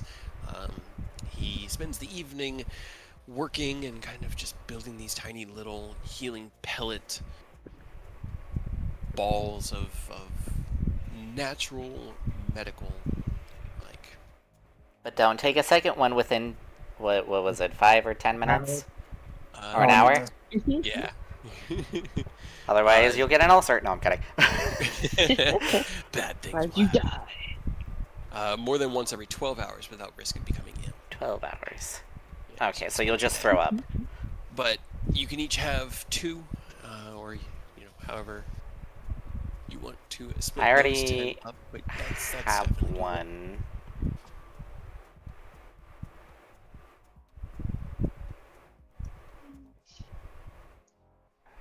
Two healing pellets. Just to make it easier, just shoot everybody. I'm sure I won't forget what that is later on when I go to look and forget that we have them and try to figure out what a healing pellet is. Here, I will. So you could put it in the. This is the blurb from Kyle's Google document that we use for him. Oh, it's green. Mm-hmm. Yeah, it's made of plants. Herbs. Herbs and plant matter and minerals all kind of crushed and compounded tightly together. All right. Okay. Ken, you head out to find Sid. He is still on the airship, actually. He rested that evening. He's been given temporary. Actually, no. He's been given temporary barracks here at the guild hall. And went out that morning, and when you finally head back from your mission briefing to find him, you find him on the airship, kind of in the captain's helm. He's got nuts on his shoulder. He's sitting in a comfy chair with his feet up, and he's got like the manual for the airship in his hands, and it looks like he's reading through it when you find him. Hey there, getting adjusted. This is fascinating. I cannot. I mean, I can't wrap my mind around a lot of what they're trying to say here, but it's absolutely fascinating. How are you doing? I was. Well, after getting my ass kicked by Mia in a training session, not too bad.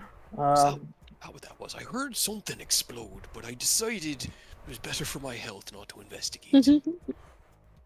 yeah, she's got a lot of magic packed under those sleeves of hers. It's good that she's, flinging them at enemies instead of at me for real. I can imagine that uh that kind of magic. I don't want to be on the receiving end of that. No. Yeah. So we got a mission, a team and I. We're Great. gonna do some prep today.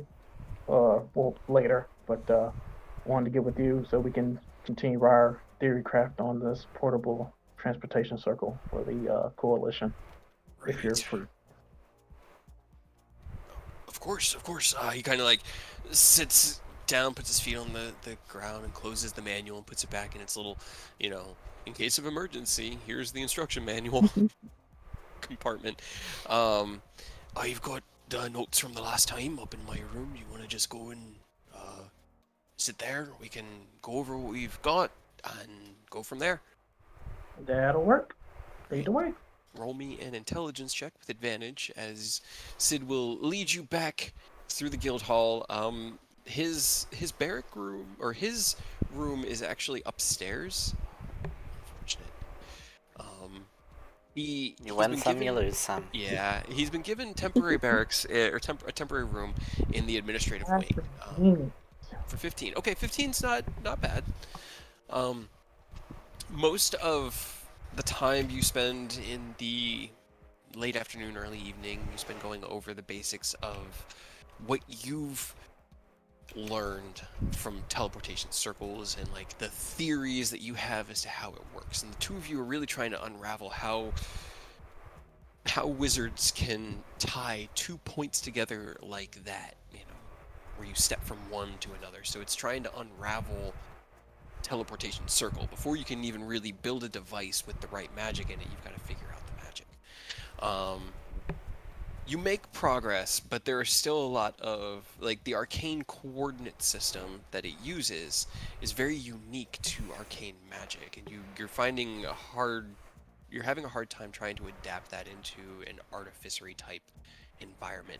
So unfortunately, the progress isn't as good the second time as it was the first time, but progress made, and you guys are a step closer. And the more information you can give him to work with while you're gone, especially once you start heading to the Dale Lands, the more he can continue to kind of grind away in the background.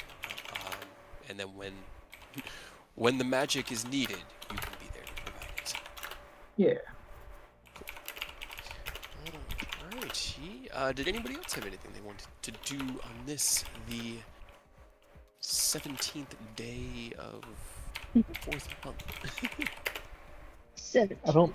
I don't like that you gave us the specific day and the month. It makes me feel like there's something we should be doing. The clock that is we're not ticking doing. now. I think that it adds depth to the world for you guys to know exactly what day in the year it is. Whether or not that ties to certain key points in the year, like solstices, is entirely optional and pending. I haven't decided on anything yet. Sure.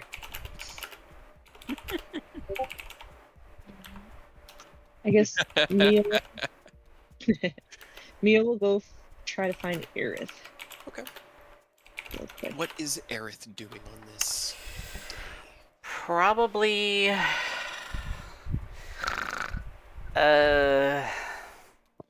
Probably, like, researching spells. Preparing yourself for the new magics that you might learn here? Or Were you make... looking for ones you could copy? I was looking for ones... Yeah, 1 to copy, and then 2 for, like, inspiration. Okay. So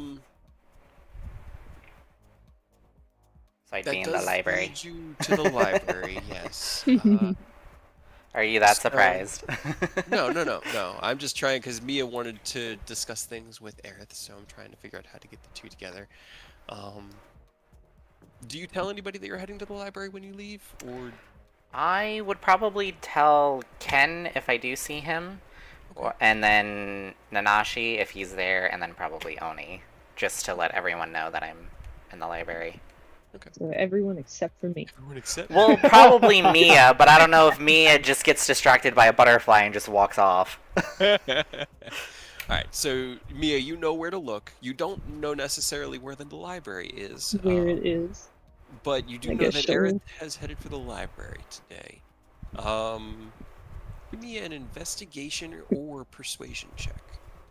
Step 1, find library.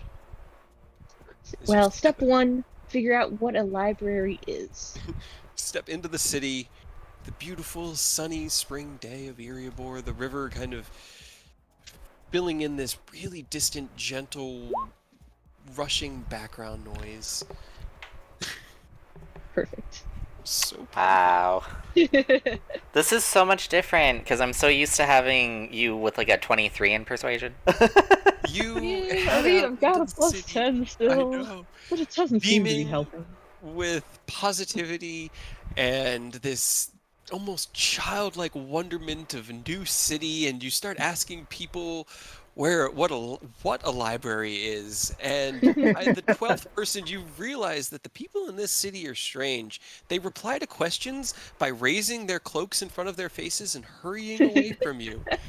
And after 2 hours you are no closer to the library. In fact, you find yourself kind of on the far end of the city amidst a series of temples.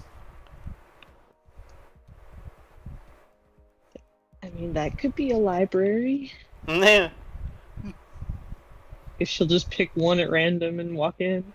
Hey, you pick one at random, a not particularly ornate or beautiful church front here, just a very simple chapel.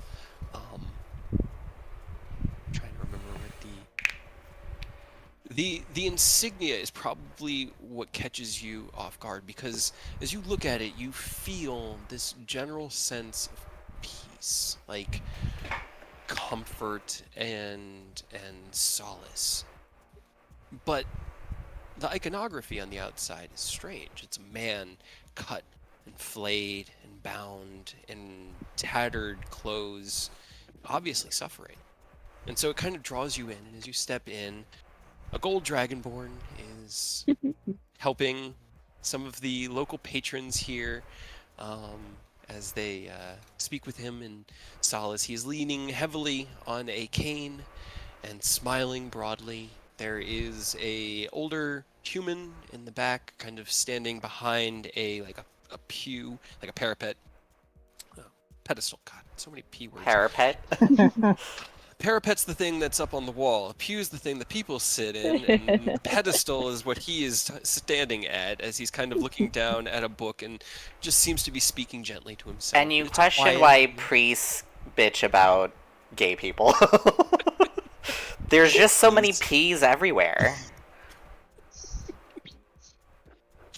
What are you doing, Rose? Or not Religion Rose, 101. Oh no, it's bound to happen. Yeah. I guess she'll just come in and look around and then go towards the gold dragonborn. Just, hello. Hello.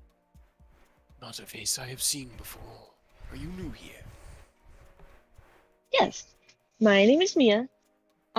Is this a library? No. I am Aureus. This is a temple to the god Ilmater, a place for those who seek solace from suffering. And no, it is not a library. Are you looking for a library? Yes. I'm supposed to find my friend who went to a library. I know of several here in the city.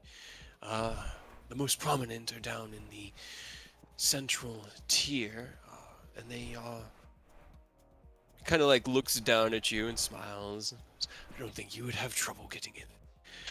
I I don't know what any of those. What's a central tier? You must be new to Iriable. Yeah. He kind of just like Oh, the nods to sword coast. the people that he was talking to, and he goes, "Give me one moment, and I will lead you to the central library. Would that help you?" Yes, perfect. Very good. I was trying to find Aerith. He said that, he was going to the library. I just wanted to talk to him about how to talk to people. But when I was coming here and talking to people, and it didn't work, and they wouldn't talk to me. You're looking for Aerith. Yes.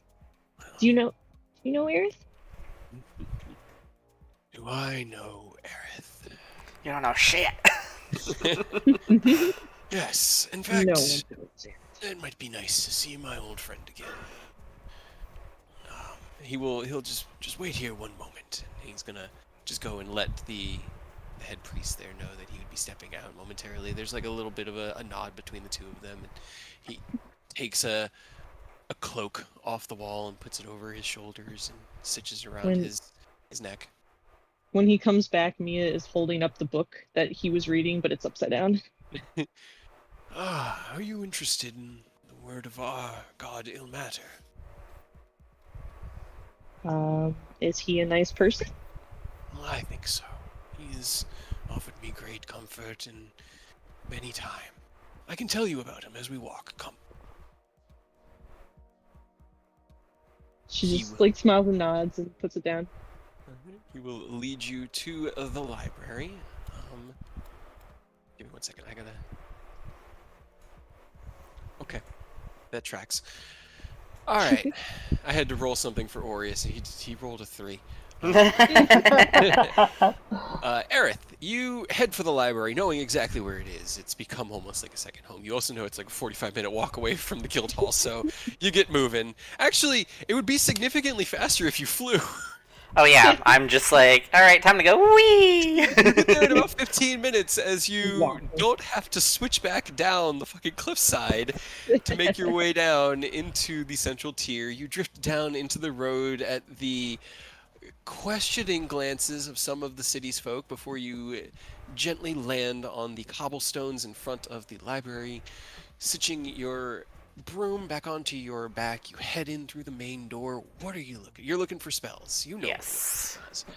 Okay, roll me an investigation check with advantage. With advantage because of my sage background, which I didn't do the first time I came here. Wah, wah. But you remember that you were once a sage. I know. You were focused too much on being an entertainer at that time. I was, but the background kept calling me. All right, what spells are you looking for? I guess mainly. What would I be looking for? I guess if there are any that affect gravity. Okay. 24 investigation. You don't find any actual graviturgy spells. They haven't actually been formed yet, but you do find research on them. Some other wizards who had posited, let me see. Because I knew.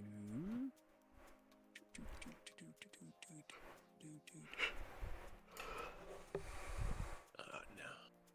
Not that. I need this.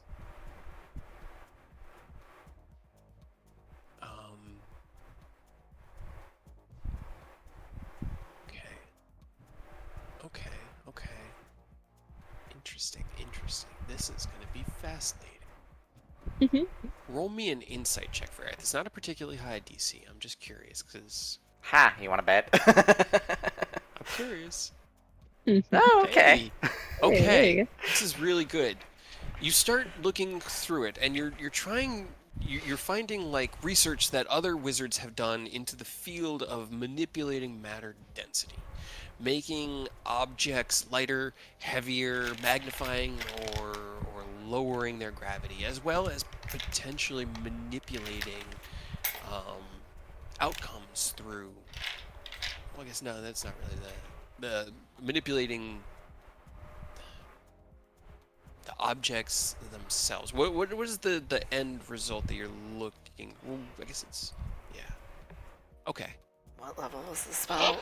I see what they did. I'm looking at a weird spell list and it's okay. Where is I just want to First list all the fucking spells. 7, 4.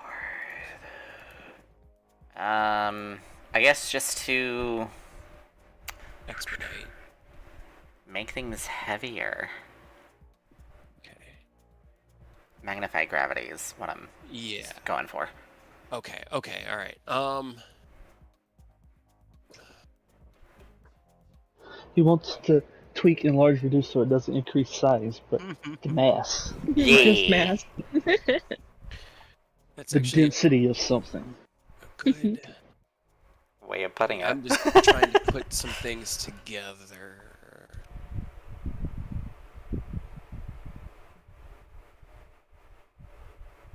I think it's actually won't work.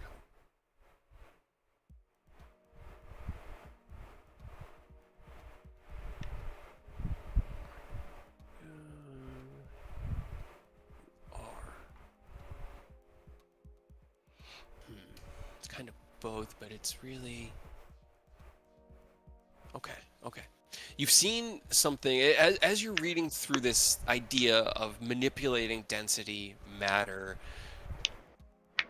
You think back. You've seen very, very unique magic cast by dragons, as well as one other person. Unfortunately, that other person was burned into ashes.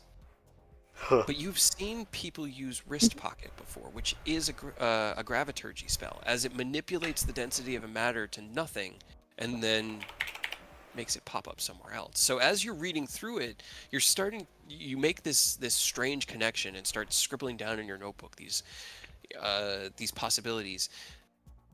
But you do know that you've seen, because you saw Namur do it. Namur did it. Taz McKella did it. Sebis did it. Sebis had wrist pocket. He used wrist pocket innately. He didn't even know what he was doing with it. But you've seen the dragons use graviturgy magic. Could be that that's the missing piece that these other wizards didn't have. And as I'm taking notes in my special notebook. Okay, scribbling wildly in your divine workbook, because it's not a notebook. We say it's a notebook. It's your school workbook. Yee. Okay. We'll have that. Is there anything Oni wanted to do? Not really. I mean, he might be studying the things that Ken whipped up the other day. Okay. Because he worked on blind fighting because he didn't want to interrupt Ken's training. But after we finished and Ken did the one for Mariner form, he's probably just looking that over for right now. Okay. All right. Roll me an insight check.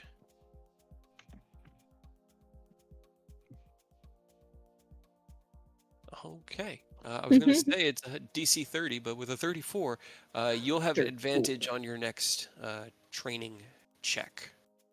Hell yeah. As you have mentally prepared and kind of reviewed the materials ahead of time. Mia, he's a good noodle. Yeah, he's a studious young man. Old man. Old young man. All right. Finding it nice and quiet within the Wanderers of Starlight Barracks, as you guys don't use your barracks room during the day. Like, you sleep in there, but for the most part, it's just a quiet room with a table set up and a chair. You've got a arcane candelabra that just provides heatless light in a nice and gentle environment, and it's peaceful and reminiscent of some of the more monastic places you'd visited in your journeys. Mia, you are led by Aureus as he tells you of the ways of not in a like preachy way, but just sort of gives you the overtones of Ilmater. Um, who he Mostly, was, who he represents. she mostly just like smiles and nods and just like sounds like a weird person. He, about halfway through the conversation, through the path, as you guys start hitting the switchbacks, he'll turn to you and be like, "Now, what is your story? What has brought you to Erebor and entwined you with the Wanderers of Starlight?" Well, that's a funny story. Because I don't really know it. You don't know your story.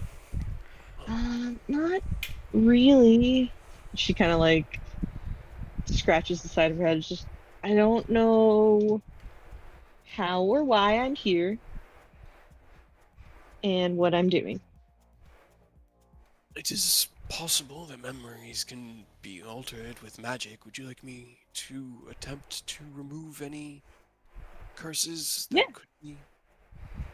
He'll kind of like tilt his head and, very well.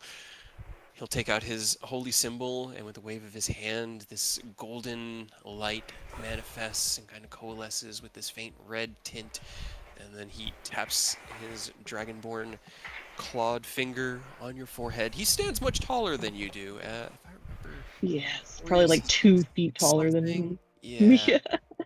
And he taps you on the forehead. You feel this wave of energy pass through you. No new memories. That was fun. Now what? Well, you're not cursed. So there's that. Is that a good thing? He kind of like turns and starts leading you down the road again. I mean, usually not being cursed is a good thing, yes. But Okay, it does cursing is bad. bring question to why your memories are gone if it is not arcane. Well, you have strong allies now. I'm sure they'll get to the bottom of it, and when they do, they'll come and see me. They always come and see me. Here, we're here. This is the main archive of Erebor, whose name I can never remember. Aerith spends a lot of his time here. He loves books. Let's go find him, A shall we? library. So this is the library. Yes. As I was saying earlier on our trip here, it's a place where people gather knowledge on all subjects in the form of books that can then be read and understood by others, and that knowledge can then be built on. And at least that's how Aerith explained it to me a long time ago. Here, now, where would he be? You walk in, and this is a large open atrium. This kind of like 25-30 foot high ceiling that stretches all the way up. You could see the second balcony or the balcony of the second floor up above you. In front there's like an information desk with a small halfling girl who's just working the front counter.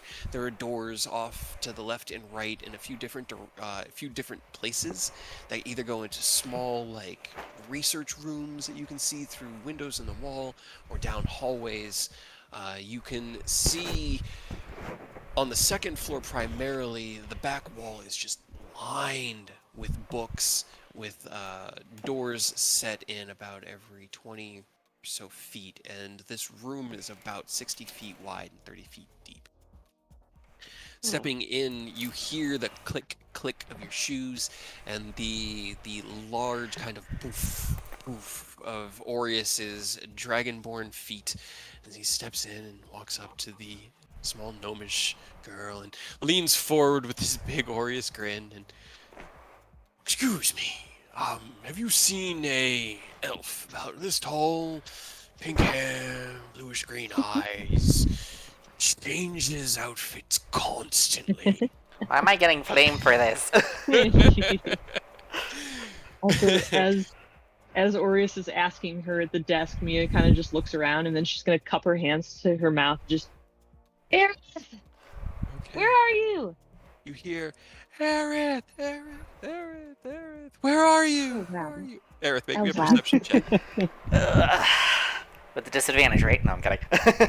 It would be if she wasn't shouting. I know. Perception. You are completely enthralled in your studies at the moment, my good man. You hear nothing. It's like I have headphones Mia, in. what you hear is from a very stern elderly dwarf who was sitting on like a bench off to your right about 15 feet away with a book in her hands. She's now looking at you with a scowl on her face and like one finger to her lips as she's shushing you loudly. This is a library. I know. I learned that today. You be My name's quiet. Mia. Oh. My name is Mia. She kind of just looks away from you back at her book and then goes back to reading. Alright, you fucking Karen. Okay. Looks like Aerith is here. She didn't know where he is though, so let's go wander around, huh? Because I rolled a 10 and a 1 on my investigation checks, and I'm not very smart. So you wander the library for about 45 minutes, an hour. It is a very strange place, Mia. Most of the city is loud and filled with movement and noise and people going about their lives, this constant flow of life and energy and air, and this place is boring. These people are all really quiet. Nobody's talking to each other, and if they are, they're talking like this, so nobody can hear them. And you can't just try. Every time you try to talk to somebody, they look at you like, "Be quiet, I'm studying." And a few of them say that to you, and you're like, "What's studying?" Eventually, Aureus kind of goes, "Spells! Why didn't I think of spells?" Pushes open the door into the magical, like, Spells. research wing of the library, and there off in a corner with his magical workbook in front of him, his divine workbook, surrounded by a stack of other, like, manuals and diaries, probably about 30 or so books on this table in front of Aerith, scribbling away wildly. Aerith, you hear as the door gently opens, and I'm guessing Bia is not a quiet enterer. No, she's turned to Aureus. She's just like, spells, I know I'm really good at magic. Like, I was working with Ken and he was teaching me about dragons and we did some spell stuff. He knows quite a bit about dragons. Aerith! I found you. slowly lift my head from, its reading position and just slowly turn with a nod. With just a really hard to find displeased you. face. Aureus waves at you with a big, wide hand. He waves with his left hand as he has his right hand with the cane. I found your friend, Aerith. And how did you two meet? I was looking for a library. You And didn't, she found a church. you didn't tell me what a library was.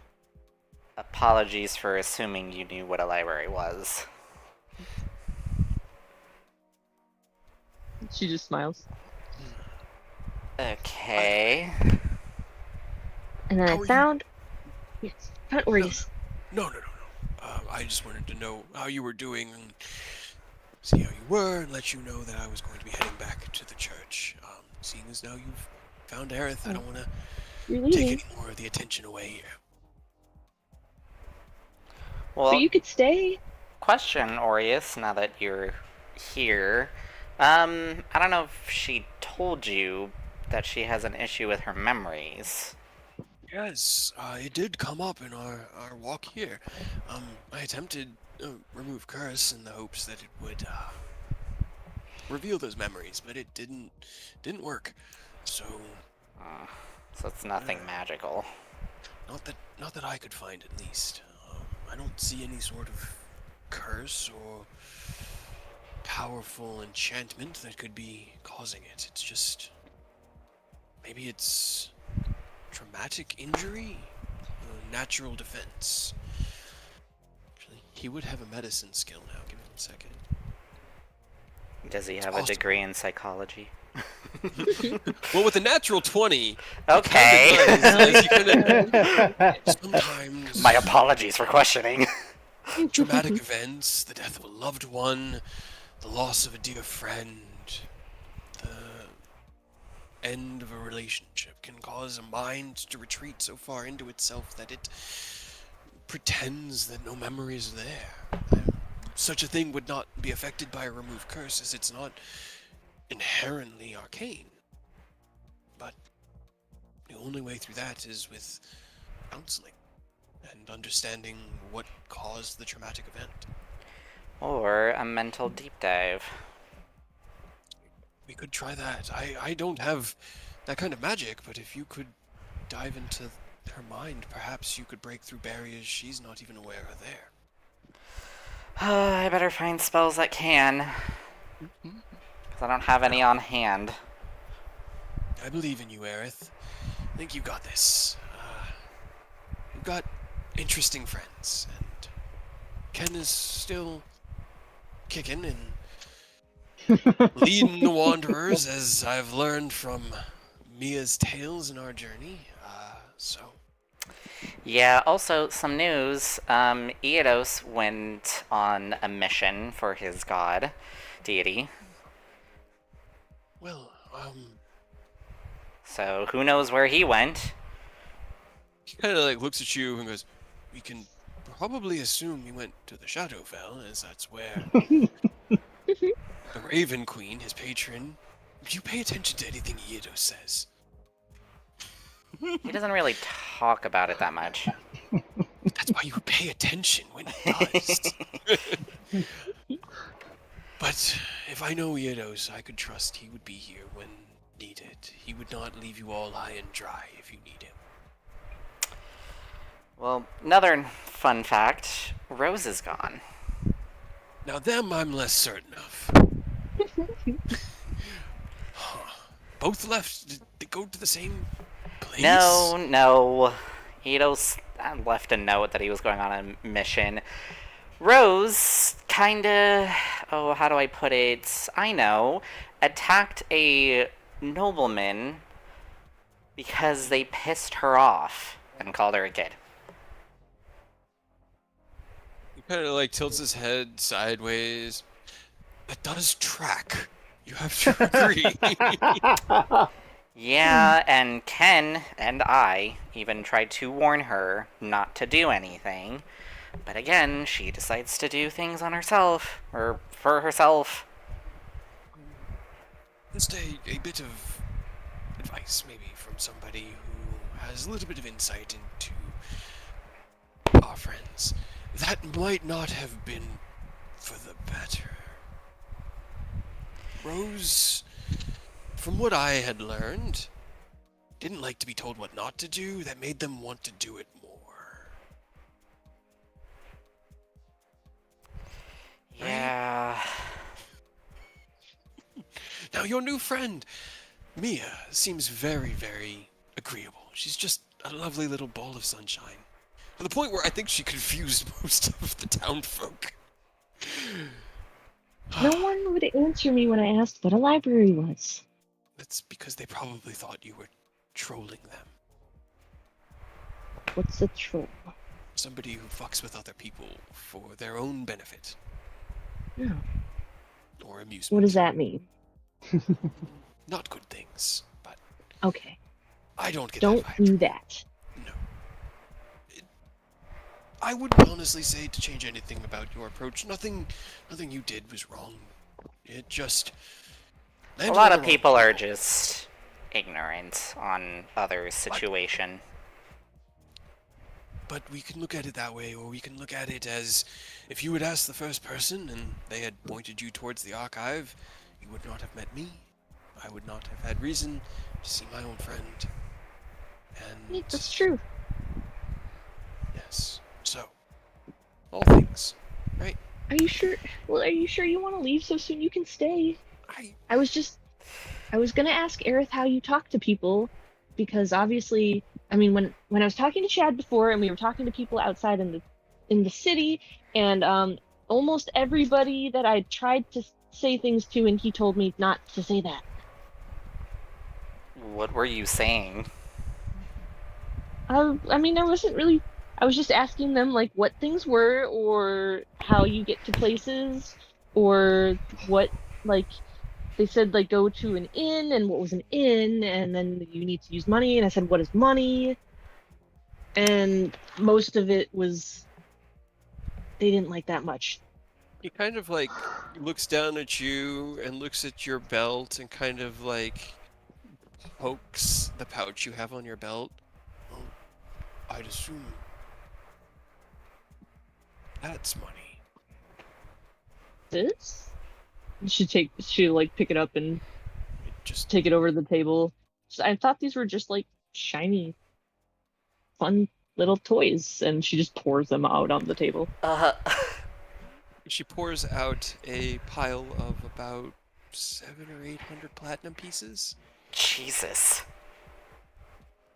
All They just looked really cool. brand Jesus. new, shiny, like perfectly minted. Yeah. man. Quick question. Do you have anything else that's shiny and special on you, other than something like this? I mean, she just like reaches over to the small little like bag she has. Besides that, I've got this, and she'll place like a little vial of blood on the table. And then just the mirror thing that you gave me. And that's about it. Why don't you try that? The mirror of the past, yes. We actually did try that, and she would need to focus on something specific. But when we tried to have her focus on herself of her earliest memory, it just started with her appearing here in the Sword Coast. I mean, I could try something else. I mean, I'm open to advice, Orius. Even Eidos, when he used it, it was able to show him the memories that the Raven Queen had sealed. He simply focused on himself. Maybe a stronger focus on your younger self, like as a child, would allow you to see where you grew up, and then we could piece things together from there. Okay. Do you know what a child is? No. We saw them, the small humans that you were pointing out. The ones that I said weren't The short people. dwarfs. No, those were dwarfs. Oh. The The smaller. Yes, the ones without the short beards. people. Yes, yes. They looked Okay, just sort of like... So focus on myself, but if I was small. Yeah. when you were younger. Younger. Okay. Okay.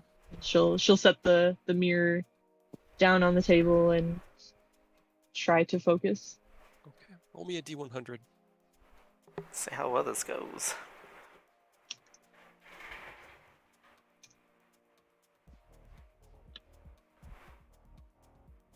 Okay. You look down at the mirror, focusing in it. You see your own reflection. You think of the few children that you passed on the road that weren't the dwarves or the halflings. And try to imagine yourself as that younger, younger form. You imagine your face a little bit rounder and smaller. And as you start to try to picture your younger form in your mind, the reflection swirls with a kind of purplish light fog that fills the entirety of the mirror, and then the mirror cracks. You broke it. Oh. Was that supposed to happen? No. I don't Oh. think so.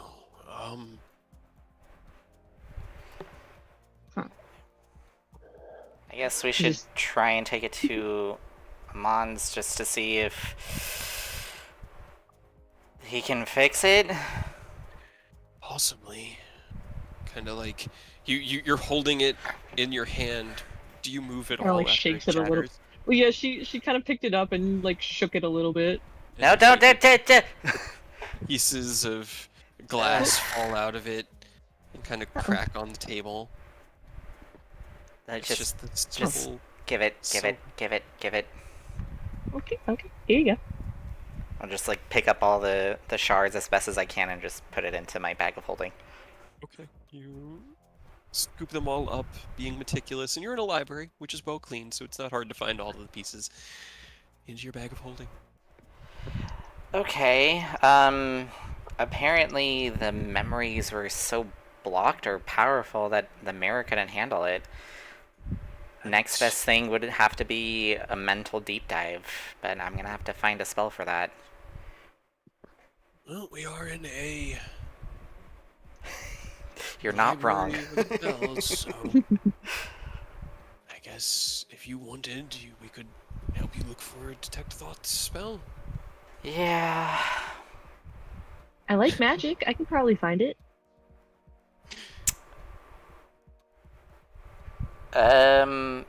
I mean, there's definitely a book here somewhere, so... Roll me an investigation at advantage. As you Advantage. push yourself away from the table. I could feel the sigh from Aerith in my own head. Gonna have to stop my own research just to help you. But that's fine, because I did promise, or not really promise, but, you know, say that I would try and help. All right. Do any of the books like give off any sort of magic? They do. There are quite a few in here that are enchanted. Most of them have, most of the enchantments are like low-level cosmetic enchantments, or they're enchanted with like protective magic to keep them from decaying or, you know, being damaged in use or anything along those lines. But especially this section of the library being arcane knowledge, it's not like spell scrolls that you could just, well, you couldn't cast with them because it would consume the spell scroll, but the Might get in library trouble for that. it is a place where you could go to find them to copy them out. So if you have, I think you have the copy materials, right? I do have spell materials. And you can do it in like 10 minutes, right? Yep. All right. Without difficulty, you're able to find the Detect Thoughts spell and transcribe it onto a spell scroll, because if you put it in your book, you have to wait till tomorrow to cast it. But Yeah. if you put it on a scroll, then you can cast it right now. And you have yourself, after about 20 minutes, a Detect Thoughts scroll. Aureus helps by holding books for you as you go, no. No. This one. Just like, no. And, you cast the Detect Thoughts. Well, before I cast it, and I'm gonna tell her, okay, you're gonna feel essentially someone poking in your brain. What I want you to Okay. do is to not resist.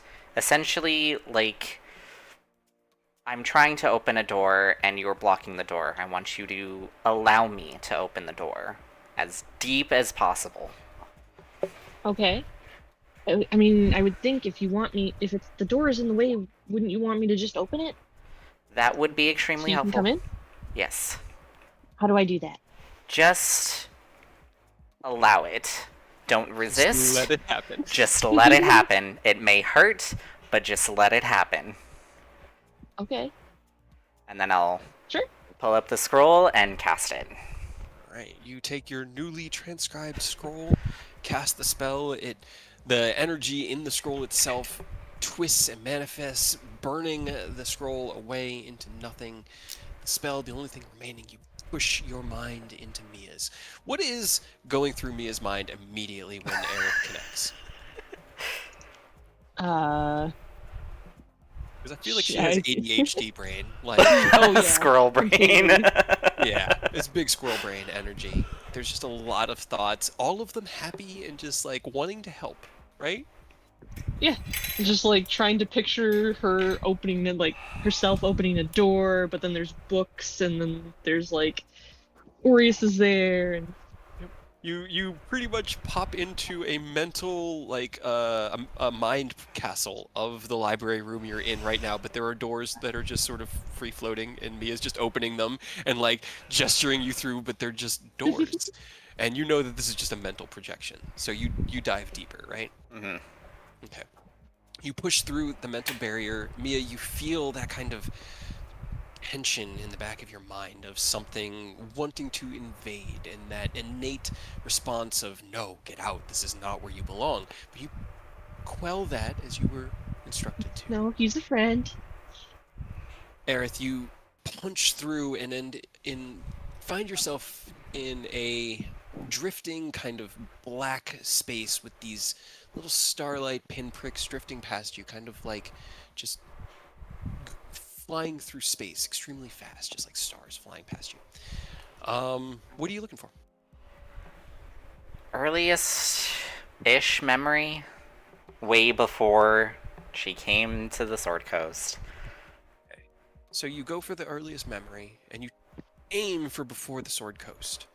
You drift through space before one of those tiny pinpricks of light finally comes to the center and drifts towards you. You reach out and touch it, and your mind is pulled into a memory of kneeling down in a forest.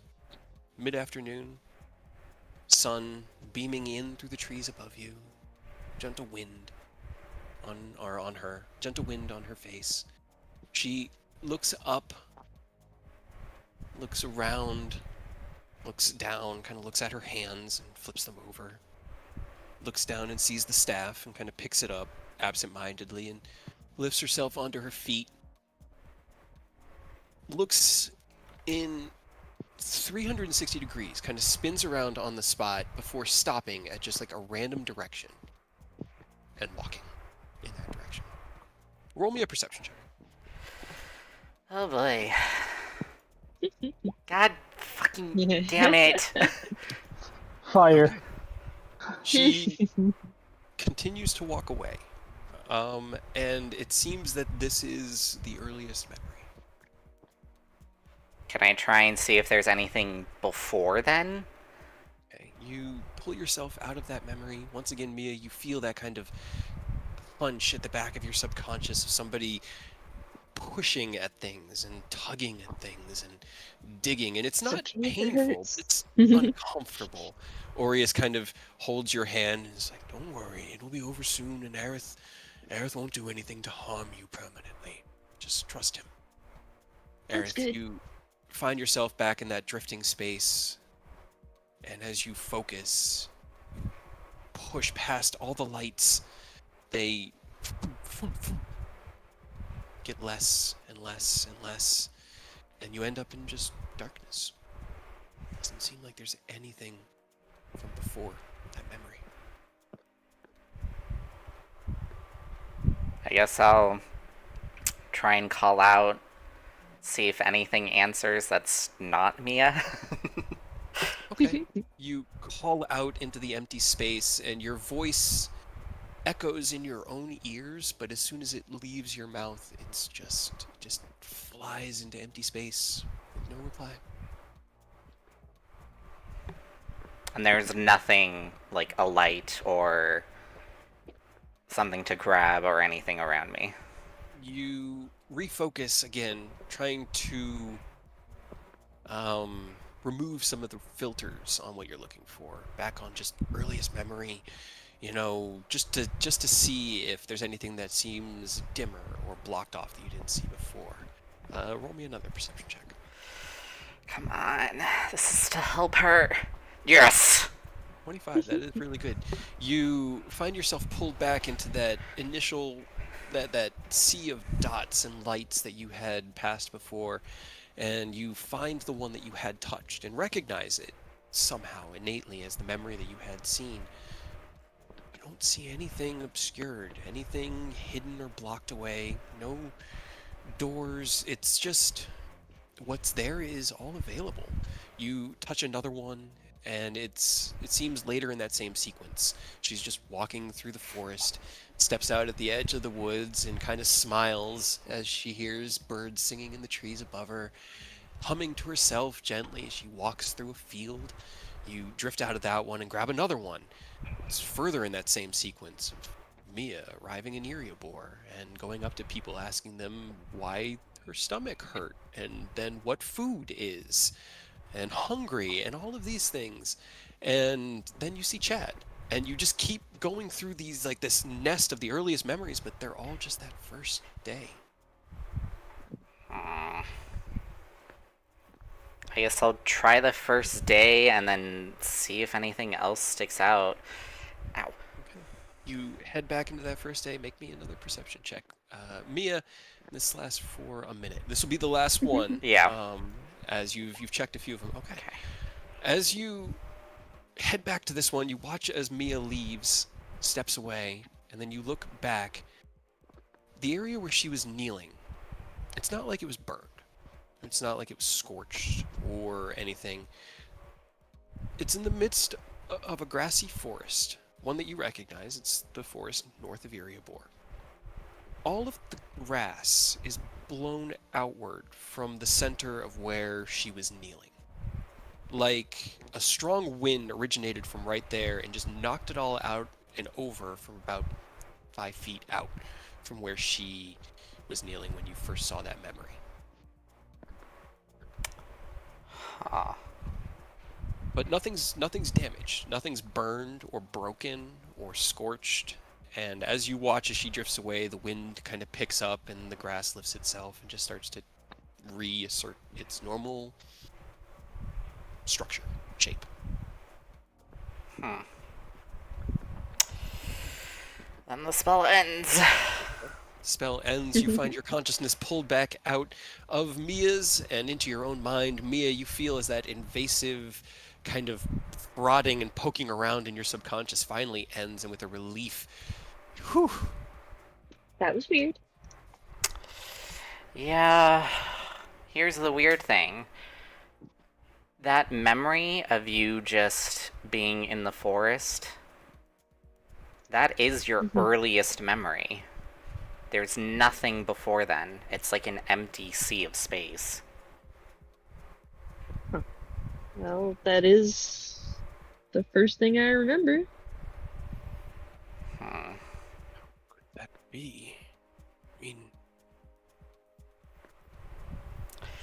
I do want to investigate the spot where you appeared, quote unquote.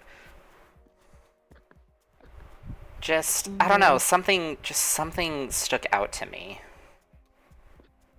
I mean, I remember that it was in the forest, but I don't know if I could find it again.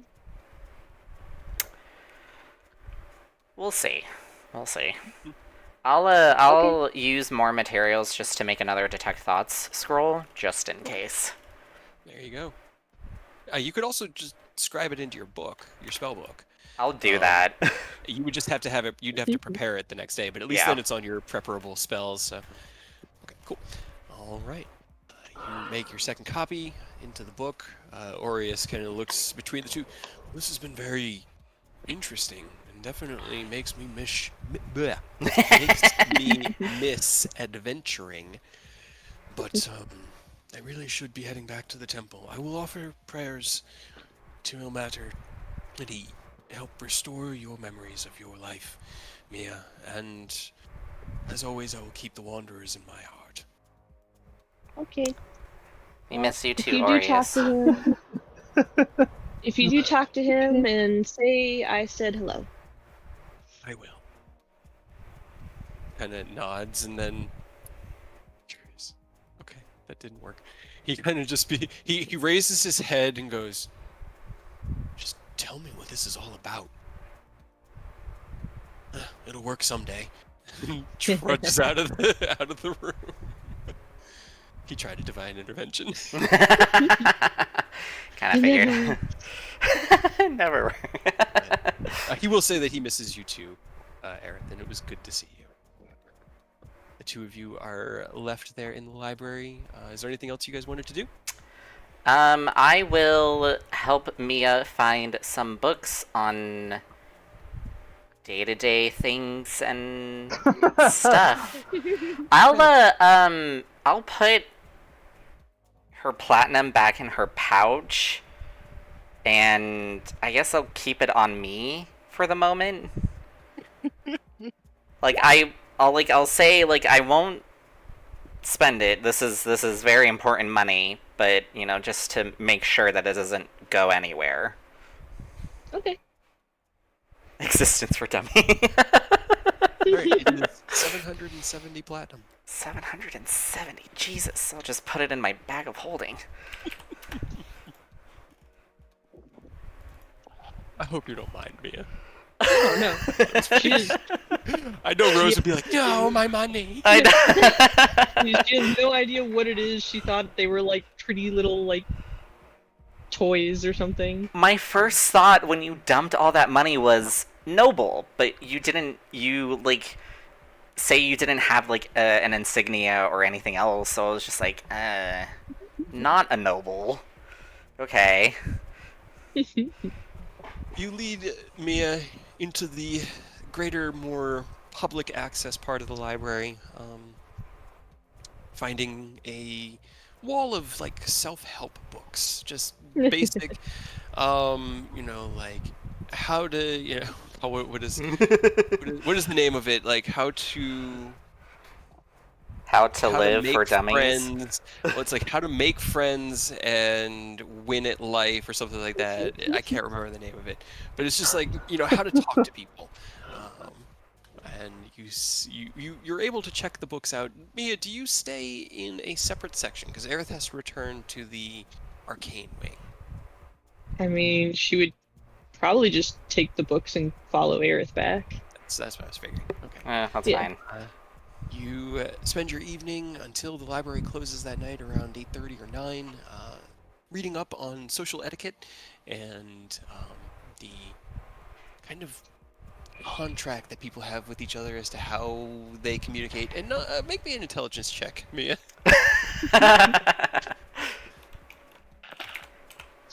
Alright. Intelligence. Okay. All right. Okay. It makes sense in the idea of like, okay, well, maybe it's just because people haven't like had good interactions in the past, and so you kind of get that insight that sometimes that outwardly almost invasive positivity can come off as unsettling because it's just not how normal strangers talk to each other. It's usually reserved for more established Closer. relationships. Yeah. So Okay. it offers a little bit of insight in there. Be less nice. Well. The next day, me just sup fuckers. I would not be surprised. Did anybody have anything else they wanted to do this day, or are we good to move to the next morning for training and goblins? And goblins. Goblins. We're gonna relive the first episode of Goblin Slayer at the beginning. Yay! Please no.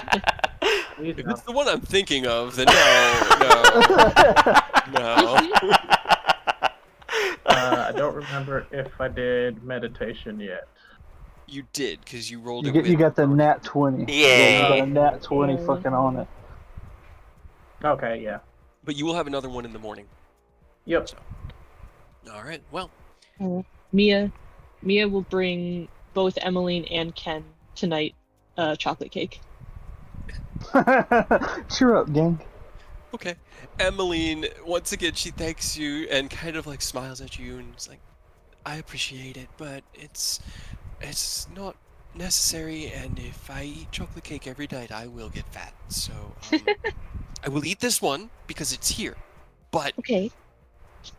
What else? What else makes people happy? Thank you. she kind of looks down at the floor and down at the cake, and she kind of just shrugs. It kind of depends on what's making them unhappy, but I'll say this, I appreciate this. This is awesome, and this does make me happy. 3 nights in a row would not make me happy. Okay? Okay. Okay. To the Thank you, Mia. limit. It's all things in moderation. Good things, in moderation. Everything has to be moderate. It's. She kind of just like looks down. She like fiddles with the fork a little bit. She seems like she's not saying everything, but looks up at you or looks actually straight out at you because you're actually the same height, and just smiles. Thank you. This was very nice, and I will really appreciate it and enjoy it. Okay. I will think about what to bring you for tomorrow. I will look forward to it. She'll just like and she like kind of awkwardly reaches out and pats Emmeline on the shoulder. The book said that strangers don't like touching as much, so I won't hug you. But there. She's rolling me a charisma check.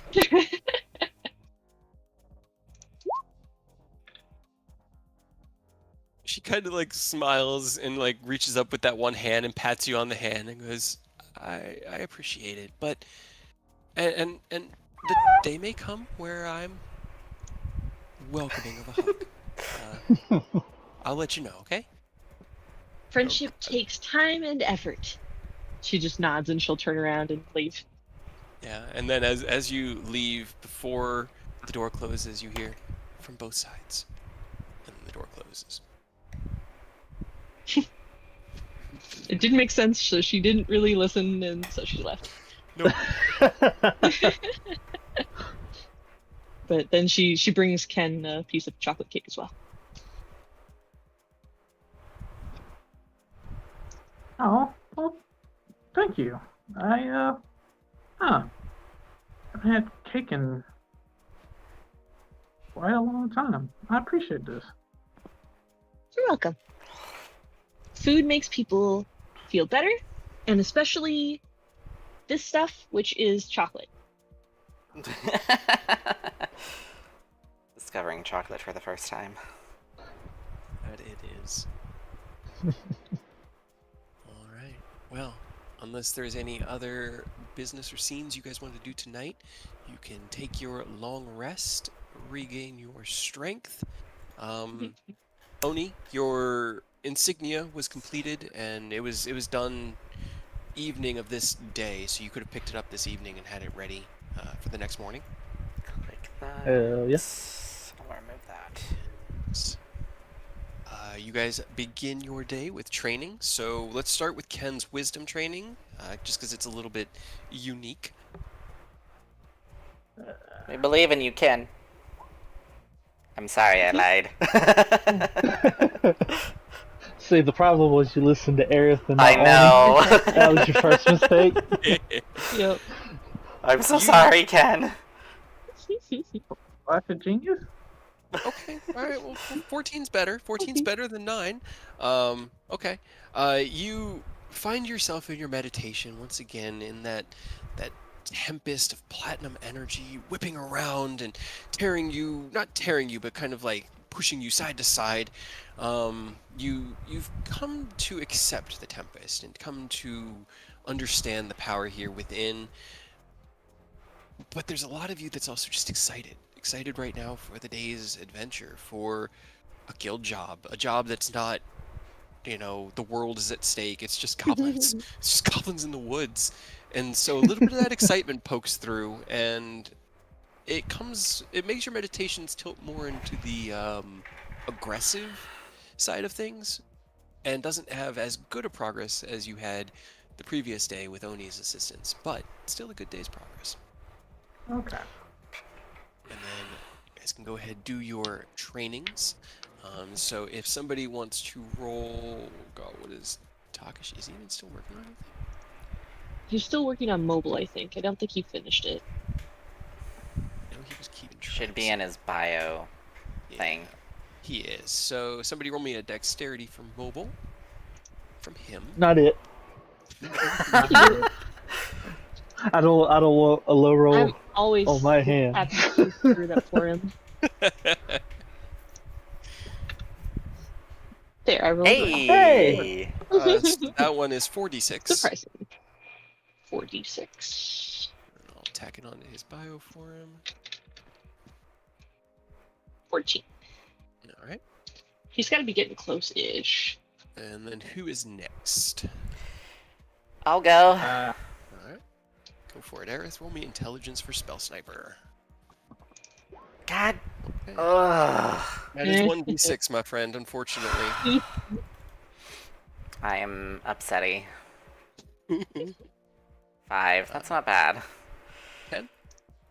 What's 7 plus 5? 12.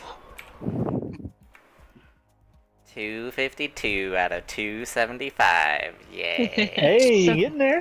I'm getting there. I should have gotten there sooner. Yeah.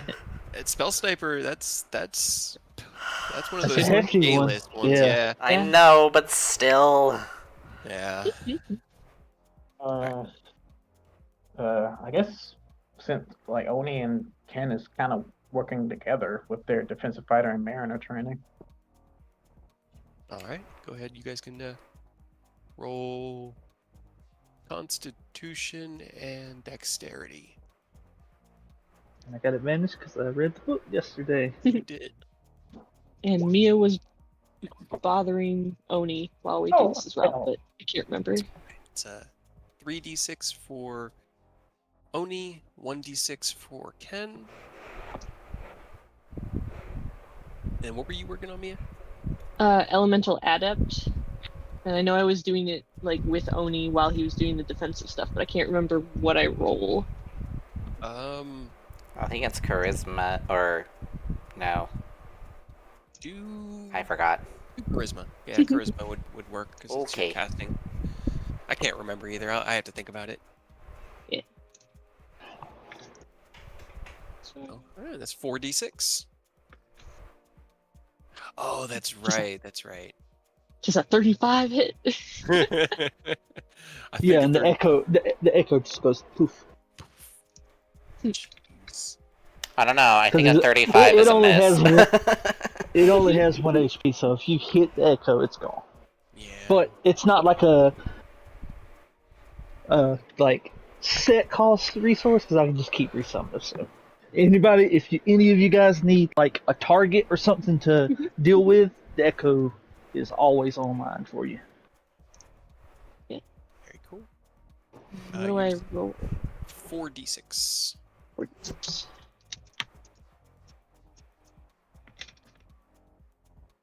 12.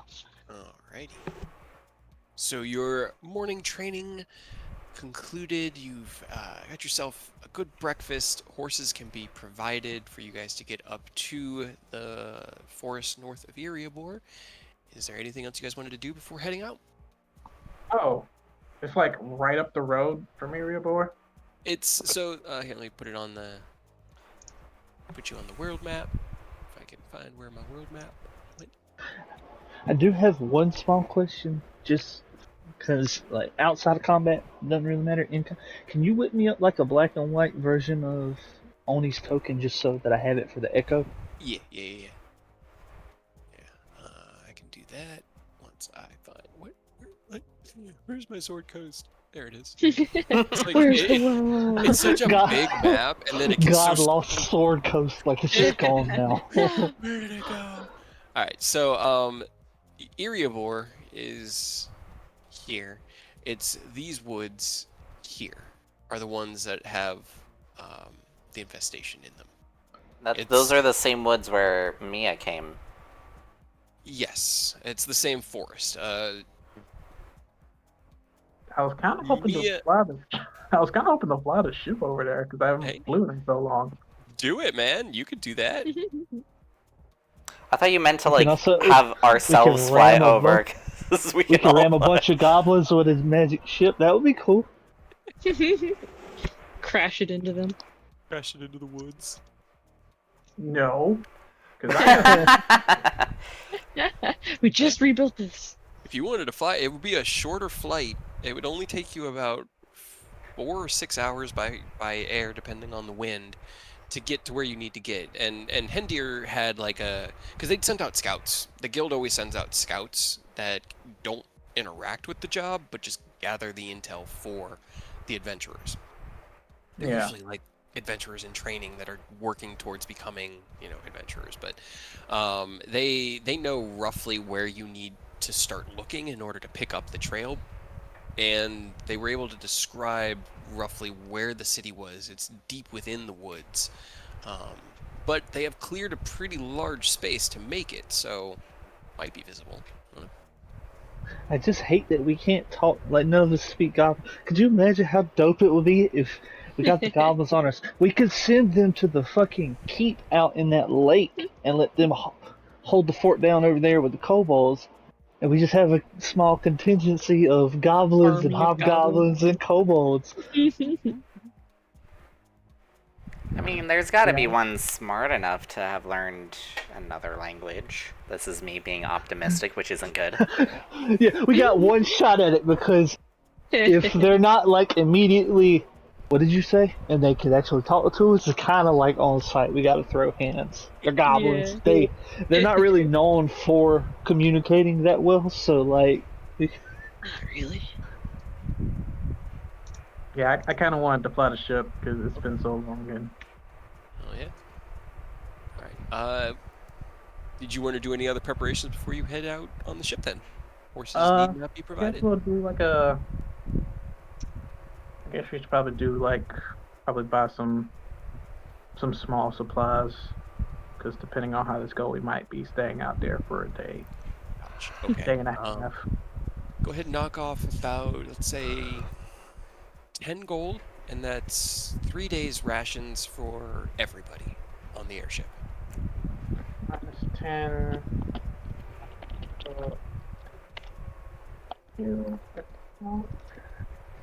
Man, I always forget because I never like all the way at the bottom of the map that one of these hexes is 60 miles. Sword Coast is massive.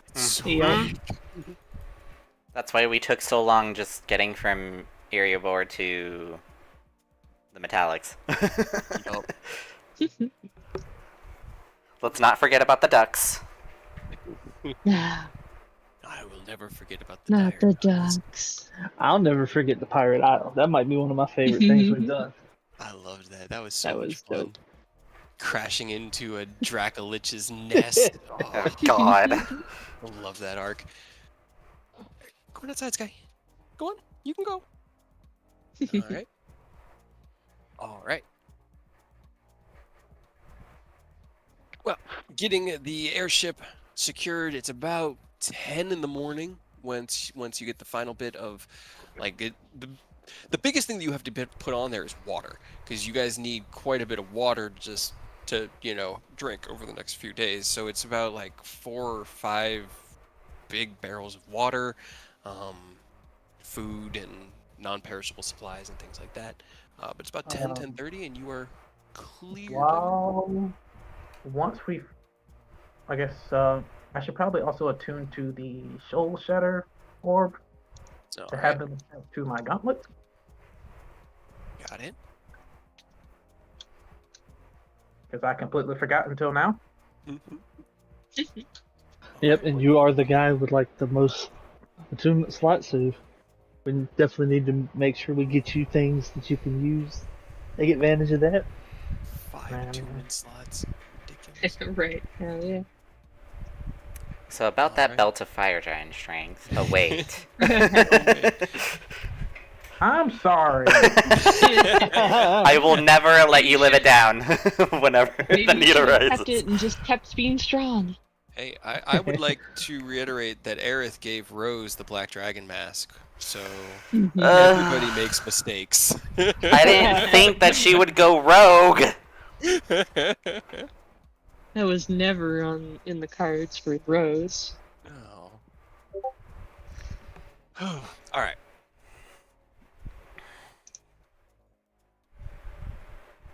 Airship travel. Yeah. Take us away, Ken. Take us I'm so away. excited. You gather together Ken, behind the helm of the Starlight Dragon, you feel as the APMs hum to life. The ship gently lifts off into the air. Chad is in the yard waving at you guys. Hendir's kind of, well, no, Hendir's actually at the front counter at the moment. Arodi has come out to see you guys off as well. And they're just sort of waving as you guys lift out of Oh, the wait a minute. Oni, did you go get your stuff? Yeah, Yeah. Okay. yeah. Manon actually finished it last night, yesterday, so I was able to get it before we took off. Dope. Okay. You drift and fly out into the, well, let's find out. Somebody roll me. Roll me a d20, Ken. Yeah, that's fair. Oh, yes. Get us some bad. We haven't had bad weather yet. I want to see Right. bad weather. It's a decent weather, normal days travel. Wow. Average. It's like mechanically, I don't want to see bad weather because that presents problems. But like, we haven't actually had bad weather, so I really do want to see Right. bad weather. I want to know. All right. Well, as the partly cloudy day goes on around you, you guys drift through the air for about 4.5, 5 hours. It's early to mid-afternoon. Everybody roll me a perception check, because you guys are about 3,000 feet in the air, but you're flying over the forest, kind of drifting. You're keeping the road to your left. 26 isn't it? I knew Oni's was going to be high. Hold on. Perception from. Look at that! Everybody is on their fucking toes right now, dude. Apparently. Except for Mia. She's just Yeah. smiling and looking down at the ground.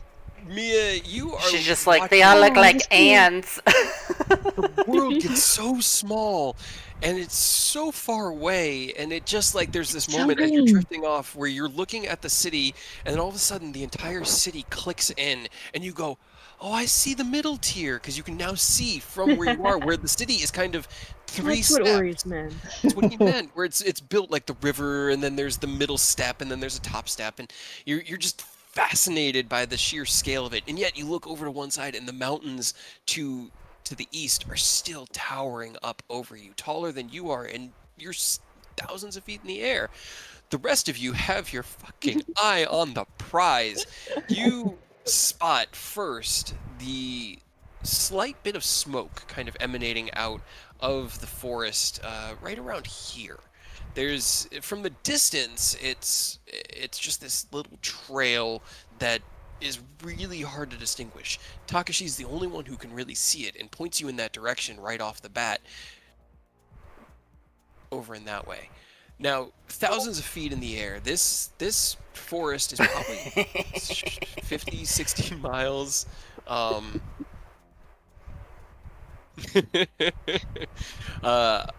the mountain to the edge of the forest.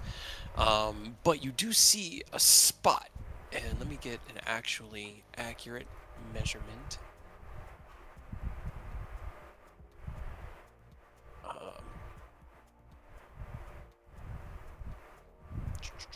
In the forest, it's about 200 feet wide.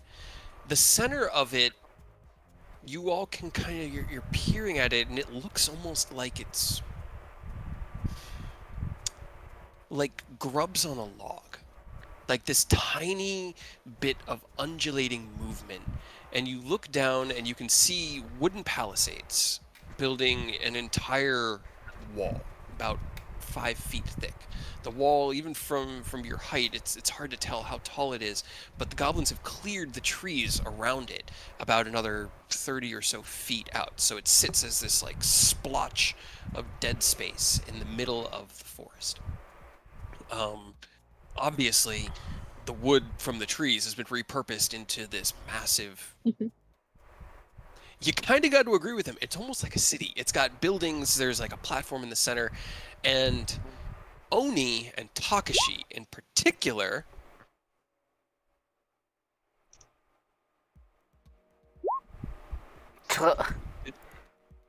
Did I say Rosanitos? No, it's just they're on the map Somebody, here, and I somebody actually marked them out, so I was like, yep, perfect. Wow. I got it. R.I.P. Oh no. Oh, I see. Oops. Set you guys up on the other map. You can see it from the distance, and what Oni and Takashi can see as you get within about a mile of it is a faint bit of green glowing from beneath the mass of moving goblins. You'd estimate, like they said, between 300 and 500 goblins moving around inside this 200 by 200 space. Sheesh. Or I guess it's 1,000 foot, no, 200 foot by 200 foot was what the measurement said, space. They look like little bugs. Don't really see, well, with 35, you do see a place that you could land the airship away from the city, about half a mile to the west, a small enough clearing that you'd be able to secure it in, and then travel west from there. You guys all Crash into the middle of the city. stupid. The only one We just got the airship back. It would hurt Ken so bad if we Yeah, destroyed this it ship. would. I want to, so I want to do a barrel slam into something so bad, but I know this is Ken's baby. We gotta fight the urge. Yeah, let's This is make that clearing. Ken, can you just roll me a d20? Let's do a, I'm gonna call it the airship stealth check. Hopefully the goblins no. haven't had time to set up like a ballista or anything. All right. You Uh-oh. slow the ship down and kind of pull it off to port, drifting away from the direct course towards the city that you were heading towards, and now aiming at the small patch of land. Give me a dexterity check with advantage, Ken. 'Cause you gotta land the ship. Taking off is so much easier than landing. You've got takeoff down. All right, that's it. You just needed a 10. That with a gentle, the landing gear is released from the bottom of the ship in these like 4 paddle-like legs out of the hull. The ship sets itself down, and with a kind of sighing hum, the APMs disengage, and you guys are clear to head into the woods. Into the That was woods. so much fun. All right, everyone, look alive. Mia, just remember our training yesterday. Try to stay close, but far enough for none of the bad guys can hurt you. Okay. Okay. Are we fighting a dragon? Nope, we're not fighting a dragon. But Okay, the lesson still applies in regards to how you fight. Okay? Fight them like I would fight a dragon. Yep. Stand in the back. Sure. and jump the bear. Can Without do. mercy. We'll also say, from the height you guys were at, the direction you were traveling, you all, well, everyone except Mia, could see a bubble of black shadow encompassing a 120 mile diameter space north of you. And I wonder what honestly, the top that of the bubble goes up about 2,000 feet. So it's you're barely higher than the tip of this massive shadowy dome to the north of you. Well, let them stay. That's their land. We gave it to them. Signed the agreement, the treaty. Just fuck it. Let it there. It'll be fine. That's a problem for like There you go. Eventual So- loss. some other time. Yep. Maybe some other adventurers, who knows? All right. Okay. So, as you guys head into the forest following a rough-hewn That's for You that's might for have Hibisia. Yeah, the one splotch of pink that's like, no, I won't give to the shadows. I will still have my garden of flowers. Um, along here with Robert. What's the marching order? How are you guys traveling? As you step out of the clearing and kind of into the forest, you find a roughly trodden path leading east to west. And you know that you are currently west of the Goblin camp. I say me and somebody with good perception should be up front, just in case I can't see. You know. Nobody or Oni have the best ones. Yeah. I think nobody should be in the nobody's back. built. Yeah, since he's built like an archer, basically. Ken can be in the front.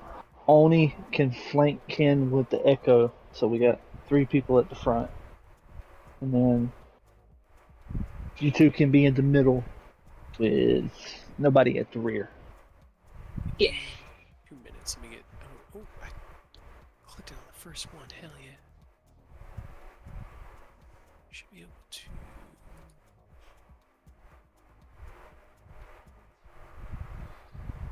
Probably spaced out just enough so that if something tries to do a big AoE, it has to select a couple of us and not all of us, though. Yeah. Okay. All right.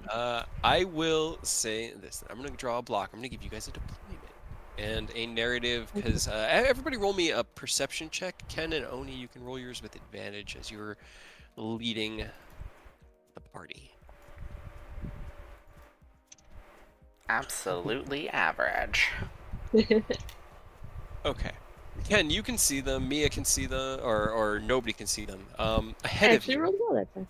about 100 or so feet. They're really, it's hard to miss. You see about 50 or some odd goblins. They are in these giant masses that are just sort of like tearing over each other and running around each other and screaming wildly. Oni, actually, sorry, Mia, you can see in particular 2 of them among them that are like, they're wearing some basic leather armors and they're screaming at them in Goblin.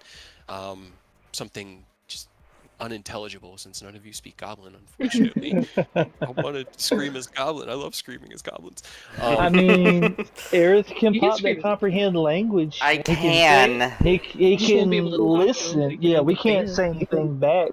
He can, tell us what they're saying. I'll, Dude, I'll, If you just want to scream in Goblin, we got the ability to make use of it. I'll cast comprehend language just for you, Cade.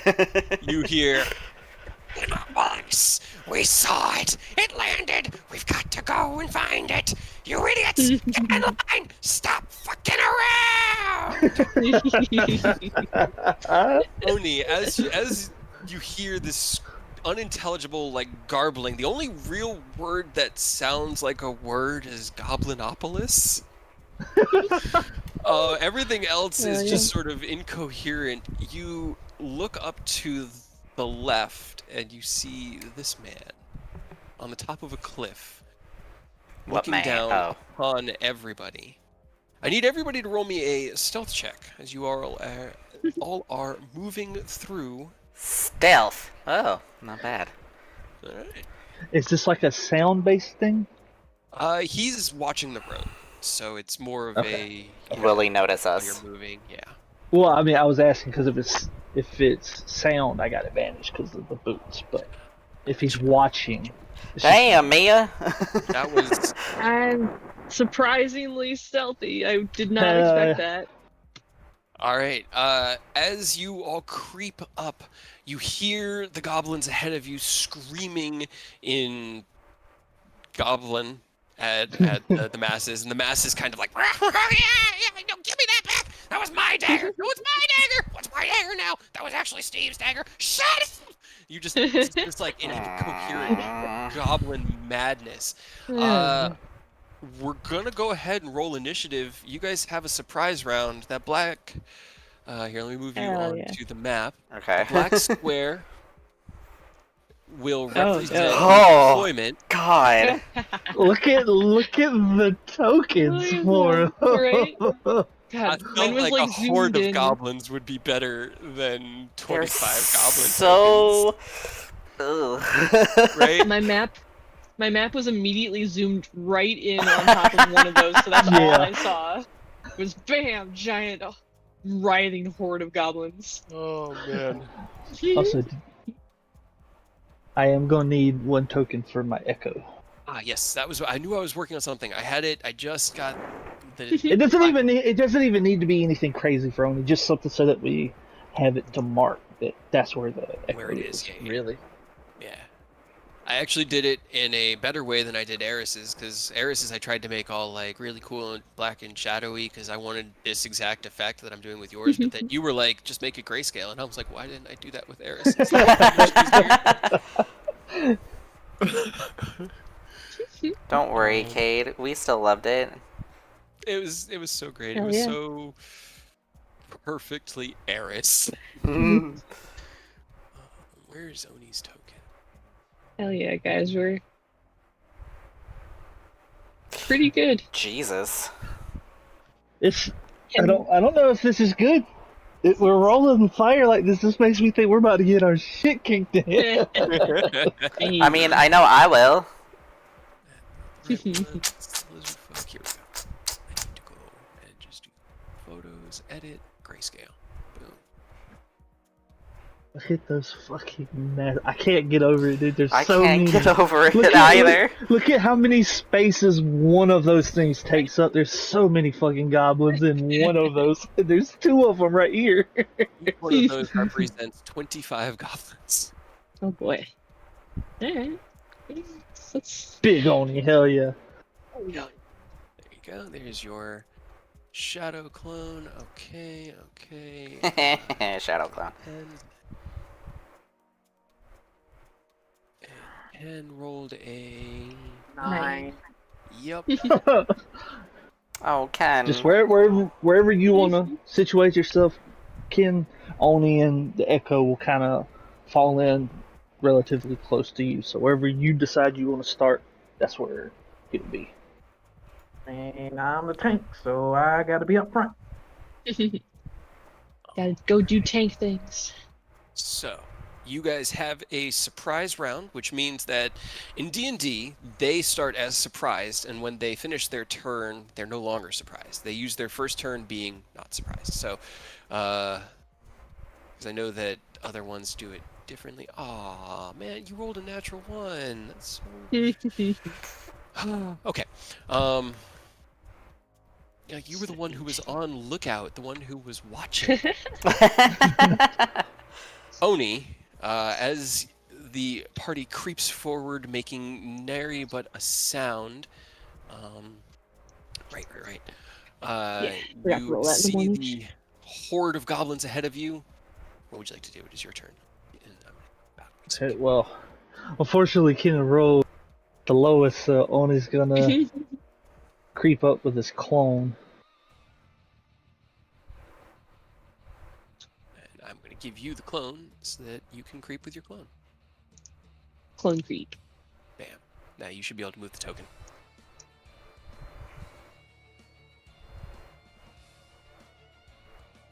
Alright. He'll get right here. Okay. Let me make sure I put 1 in this red bubble so we do not forget this man's got a single HP and a dream. And I'm going to creep up, do the same, and can I roll stealth? Sure. Roll me a stealth check. Because unfortunately, my only ranged option here is a dart, and I do not think it's worth giving us away for a dart. That's a fair assessment. Okay, 21. Got it. You creep forward, your shadow kind of falling in beside you. Both of you take up a watchful position behind these trees. Can you hide as a bonus action, or is that an action? It's just an action because Cool. I don't have any, like, that's the thing. I don't have anything I can actually, like I said, literally just the dart that I could throw, Right. and I don't want to do it, so I'm just. All right. What's Takashi doing? I mean, is he just gonna full send it? He's Yeah, got like advantage on everything. Yeah, he has the means to effectively use the surprise round. So I definitely say, yeah, go for it for him. Okay. So I think we'll have him just go full in, like, action surge all of his attacks. Okay. All right. So the first attack against any of these creatures this round will be at advantage. Actually, I think it's all Yes. attacks until I they're think not all of surprised. them, yeah, all of them should be at advantage, and I think Does he have the if assassin thing? he Is it does. That's what I'm. So it should be guaranteed crits too, right? Because they're surprised. Like, we don't get surprise often. Right? Yeah. I think so. Yeah. Yeah.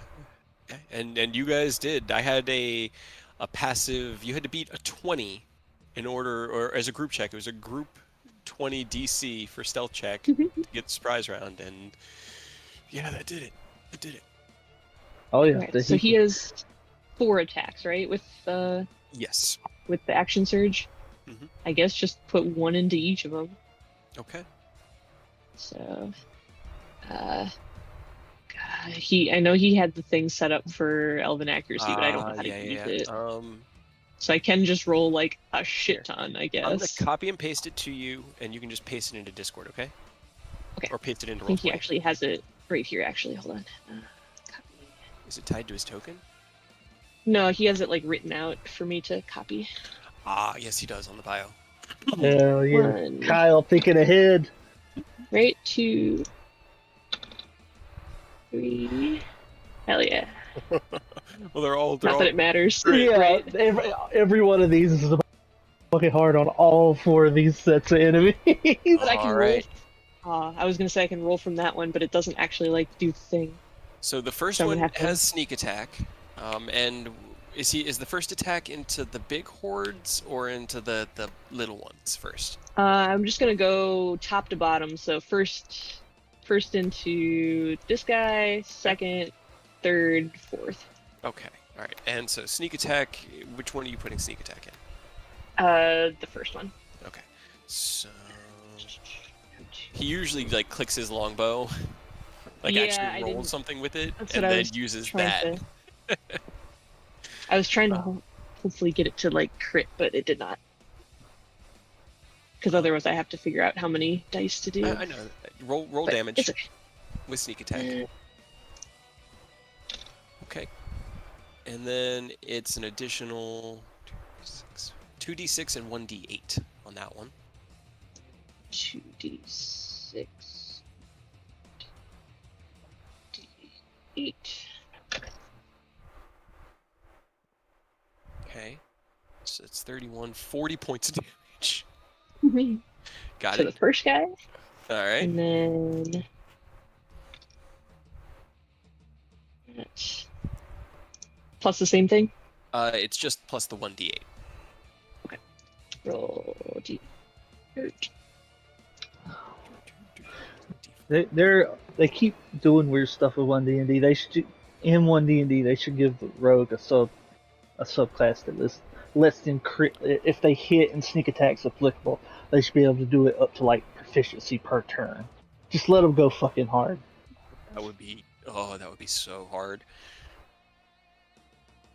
I was rolling correctly, right? Because I rolled all 7s. Right? That looks right. All right. Looks like it. So, okay, so 35, got it. Okay, how much was this one again? Okay.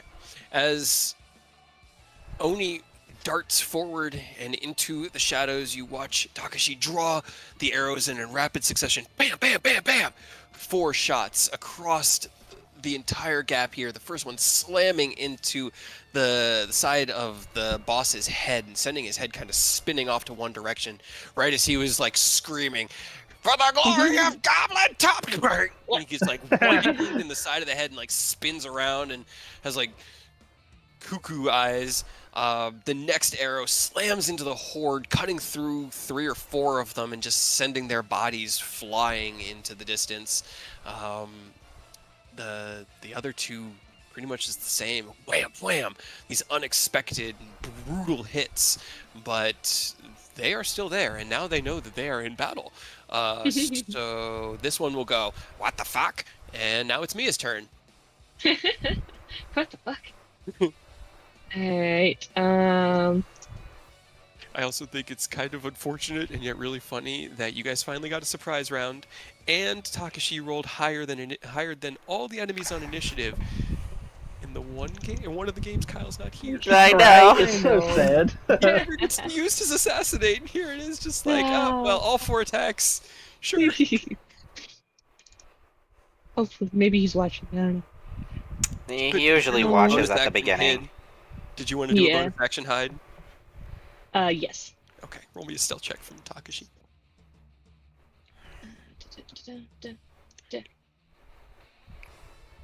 Cool. All right. Hell yeah. Darts Right, off into another direction, also disappearing into shadow. Mia kind of like stands on her tiptoes, looking over Ken's shoulder, just like, go, right? Yes, me. And then I'm gonna use 7 charges and cast Fireball. Hell yeah. Okay. Get him. That's an upcast too. Oh yeah, Oh yeah. it is. Dun. I highly doubt any of those. Okay. Don't worry, I'll make sure if there are any stragglers are left are just taken care of. As You're gonna say that, and then they're gonna go right for you and drop you I before know. you say, just get you jinxed. you step next to Ken, slam your staff into the ground, and then turn it, and this tiny little bead of fire soars across the battlefield, detonating itself right between, right there in the middle. None of them save. This guy is completely he's turned to ash. As his head is still spinning, he's like rocking left and right from Takashi's arrow hit, and then the flames just simultaneously. So 48 damage would be 7 more goblins are blown out of this group. And you watch as 7 more goblins out of this one also are completely just destroyed. You see Oni, you see as one of them who's starting to get wise to all of this, grabs a friend and holds his friend up in front of him, and his friend just turns to ash, and he nods like, okay, worth it. The other goblin What a boss is dick. also just completely obliterated. Hell yeah, fuck your bosses. All right, so there's that. Anything else you want to do, Mia? I think that's it, because I don't have bonus action stuff, but I do explode. 2D.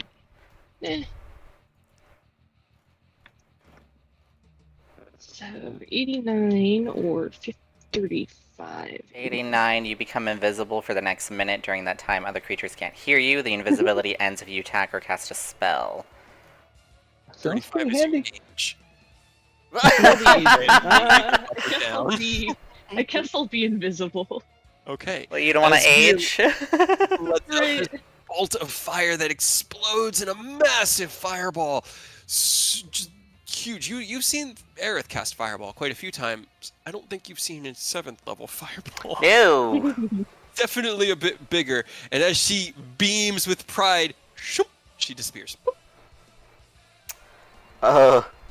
So I just want to put this correctly. You guys are in surprise round, hitting them while they're surprised, and then 2 of you have stealthed out of perception, and 1 of you vanished. That's From what's existence. happening so far from my Just perspective. Ken and Aerith are there, just standing. All I'm right, sure it's fine. This horde gets to say the fuck is up with that before Aerith. It's your turn. Bonus action, I'll activate Blade Song. Okay. And 2 of the goblins in the hordes rolled natural 20 perceptions. It was a 20 DC. Come on, guys. and I guess They did real good. I will upcast my fireball to 4th level. Why not? Hey, More You fire. gather your own energy and release your fireball. It won't be as powerful, but it'd still be something. I mean, you Ignore probably the rolled better, 2. almost better than I didn't It roll was all, great. it was still 30. That's Yeah. Yeah, it's not bad. DC is Oh, hold on. It shouldn't be 19. It's 21. 21. Okay, that's what I thought. Great. So also don't forget about the lookout guy, guys. yeah. Lookout guy. 32. Oh, there is another guy. Hey, look at him. And 32 as the I guess I horde. probably should have gave you the heads up because that was the guy Kate said I only noticed when we started. Right. Okie dokie. You release your fireball. This one courses across the arena. 4 or 5 more goblins from each group are just completely blown apart and decimated. You estimate that this group is probably only, actually, let me go ahead and change its size. A little smaller. You're Yeah. thinning out. It's better. And yeah, this one's actually it's pretty much the same size. The numbers are dwindling. All right. Anything else you want to do, Aerith? I'll keep my pistol in hand. Okay. Ken, it is your turn. 'Cause I'm pretty sure they're very far away from me. Yeah. Three of your boys have effectively vanished. Yo, just you and Ken now. Ken and Aerith, the only ones remaining. So many ways. 15, 15, 20, 25, 30. Wish I could see how far this top horde of goblins is away from me. I don't know how to do the arrow thing. Perfect. Yeah, Was 60 that feet. 50 feet? Okay. Yeah, shatter. All right, 10-foot radius. So much fucking noise. 2 fireballs and a shatter on these goblins. Okay, con save. Do they have? Ironically, guys, they have worse Constitution saves than their Dexterity saves. What is your Good. DC, Ken? I believe. What is it? The spell save DC? Yeah. Well, mine say 18. Okay. That takes your head faster. One of them does save, as I rolled a natural 20. Ew. But the other one takes full damage. Go ahead, roll me damage with your shatter. Alright. Shatter, shatter, shatter, shatter. 18. All right.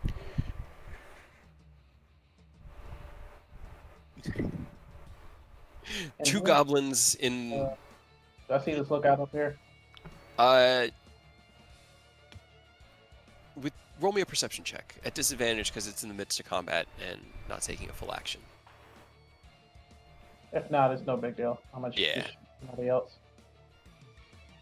You do. You- Absolutely. Oh my god, 100%. you... I just Laser want... focus. I feel like this is the moment that D&D meme of the DM says, "Oh, you feel like just a flat token on a screen." You look up and see 6 giants staring down at your universes. No, in that moment, you release the shatter, and as the squeal of exploding goblins fills the space following the burn of the previous attacks, you glance to your left and see the caster, the goblin that's kind of like standing up. He looks a little taller than the other goblins, has a deeper, redder skin tone. You do see him there as he's looking down at you, finally, with a 2 initiative going, what the fuck? Nah.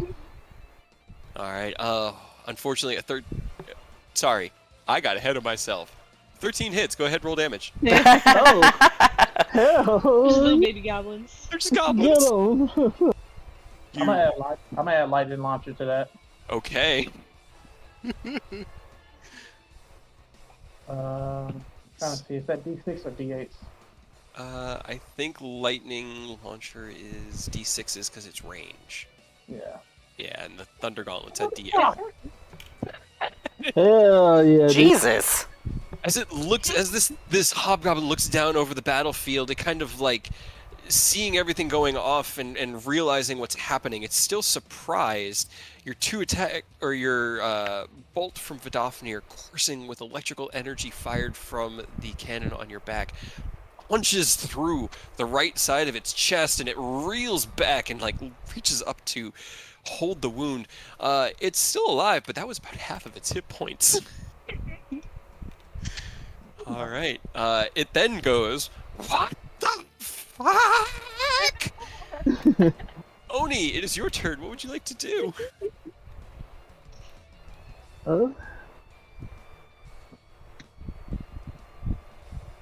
Well, unfortunately, we're still in the range scenario, so Oni's just gonna go running in. All right. I can get right here. Yep. Now let me see.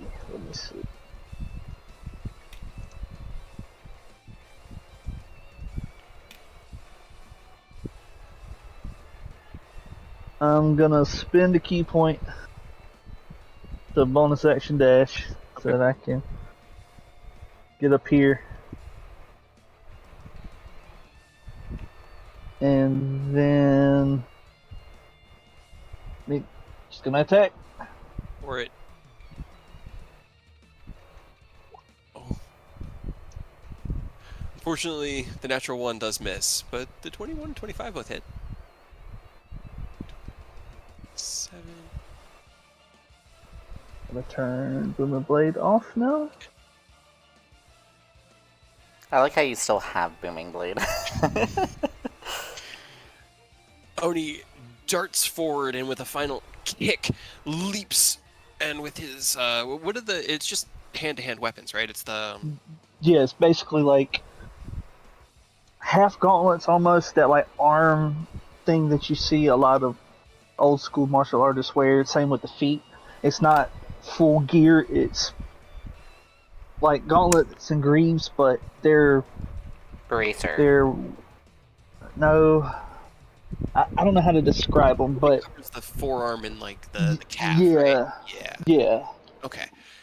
Running in and with a twist, punches out as the goblins, who are still tumbling over each other, manage to get out of the way. You kind of land on the ground, and with a solid, there's a boom of a very familiar sound as the booming blade echoes through the space, and a follow-up hit, wham!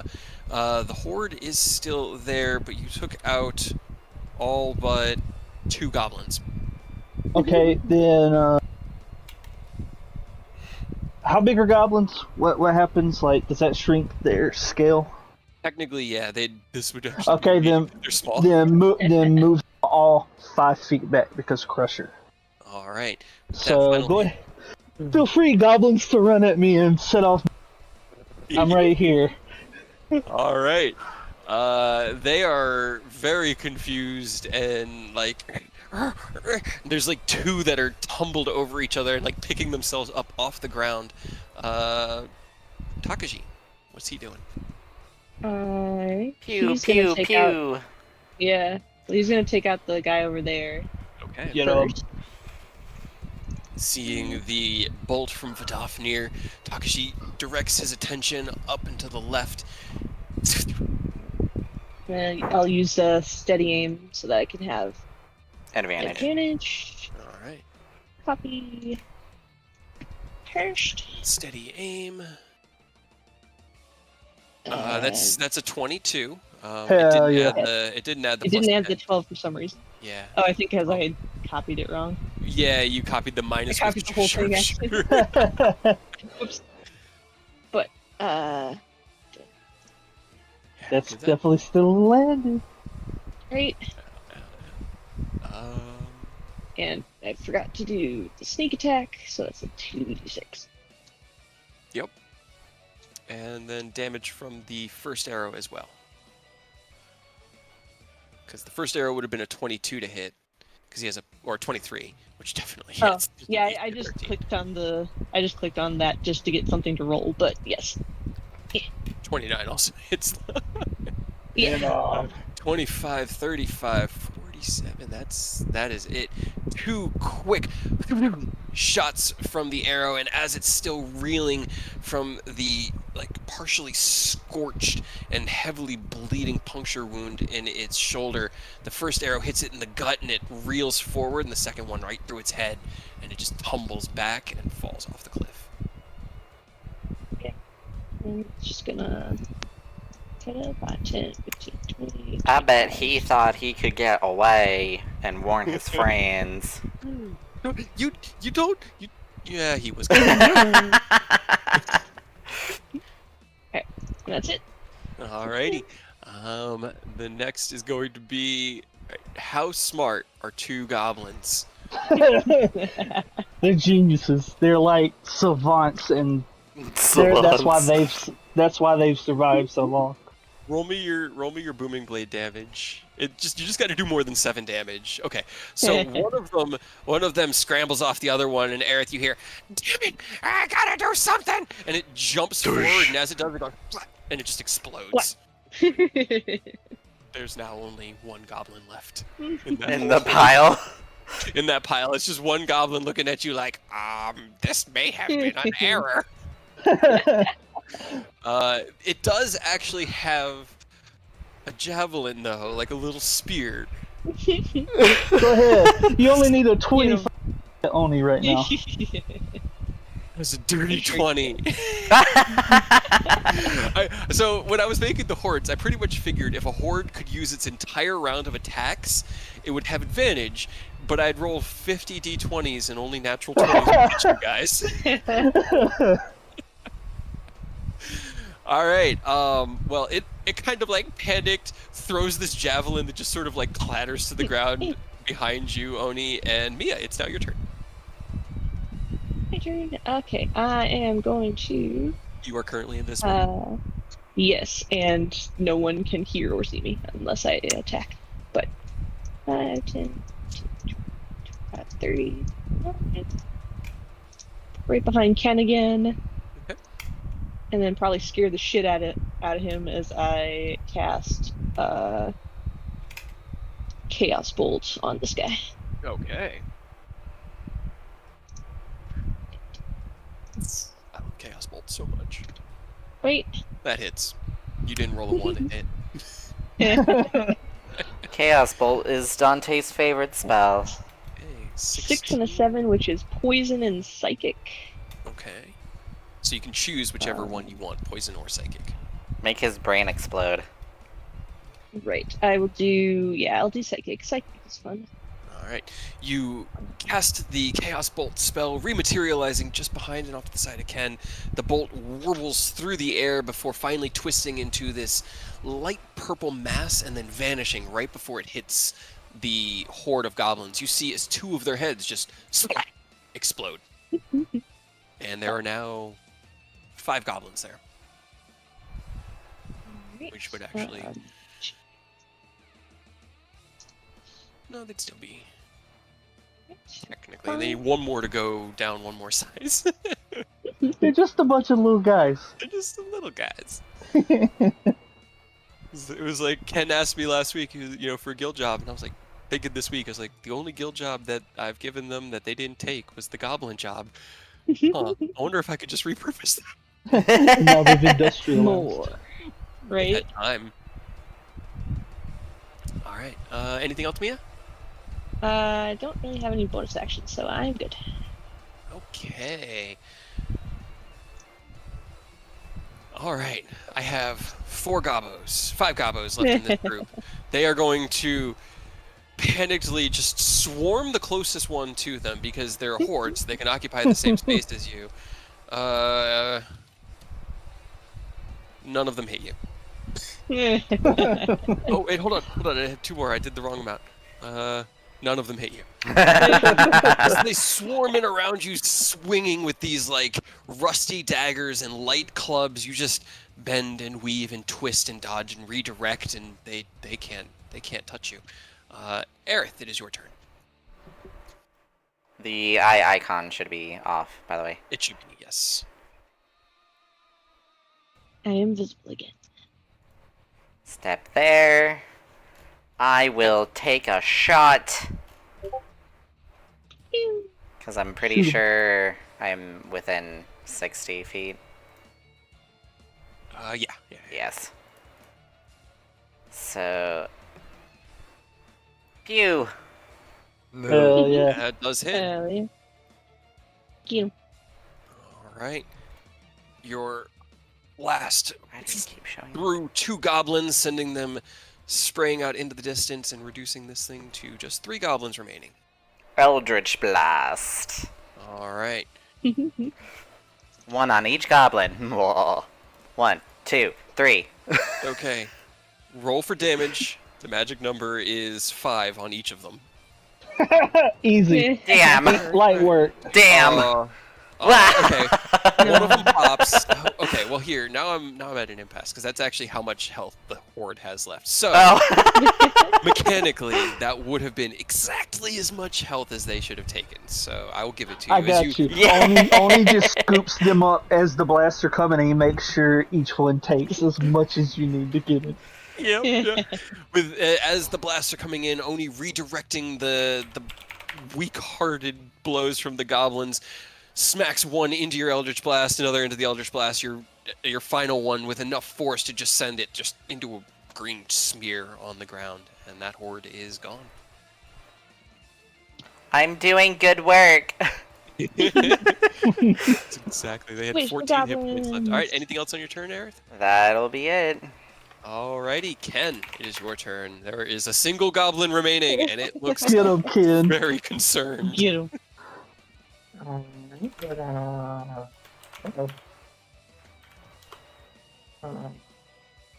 Slide over here and just go ahead and put it out of its misery. I'll just shoot at it. Okay. It's dead. To your leader. Oh, he's dead. You slide into position next to Aerith, lower Vidofnir, and the final bolt through the chest of the goblin as it sprawls akimbo on the path before you. You are all now out of initiative. That was fun. Are we done? Sure. Well, this was just the start. I'm pretty sure there's plenty more. You saw there were quite a few. All right. I guess we check the bodies. Okay. Roll me an investigation check. Sure, I'll help. Why are you rifling through the dead corpses? Or anything to assist us with the job. Because they're not going to use them, so we should use it for them. What are you looking for? Just anything that could be helpful. No. Not the guts, though, right? I don't want that. No, You not don't the want guts. those, right? Yeah, we can leave that alone. Just the stuff that they were carrying, like their armor, their weapons, any special items like a potion or some coin. They weren't wearing any armor. Okay. Most of them were. I'm giving barely wearing, like, a example loincloth. to. They had basic weapons. They had simple, really shitty handmade javelins and rusty scimitars and knives. Ken and Aerith, both of you roll me medicine checks as well.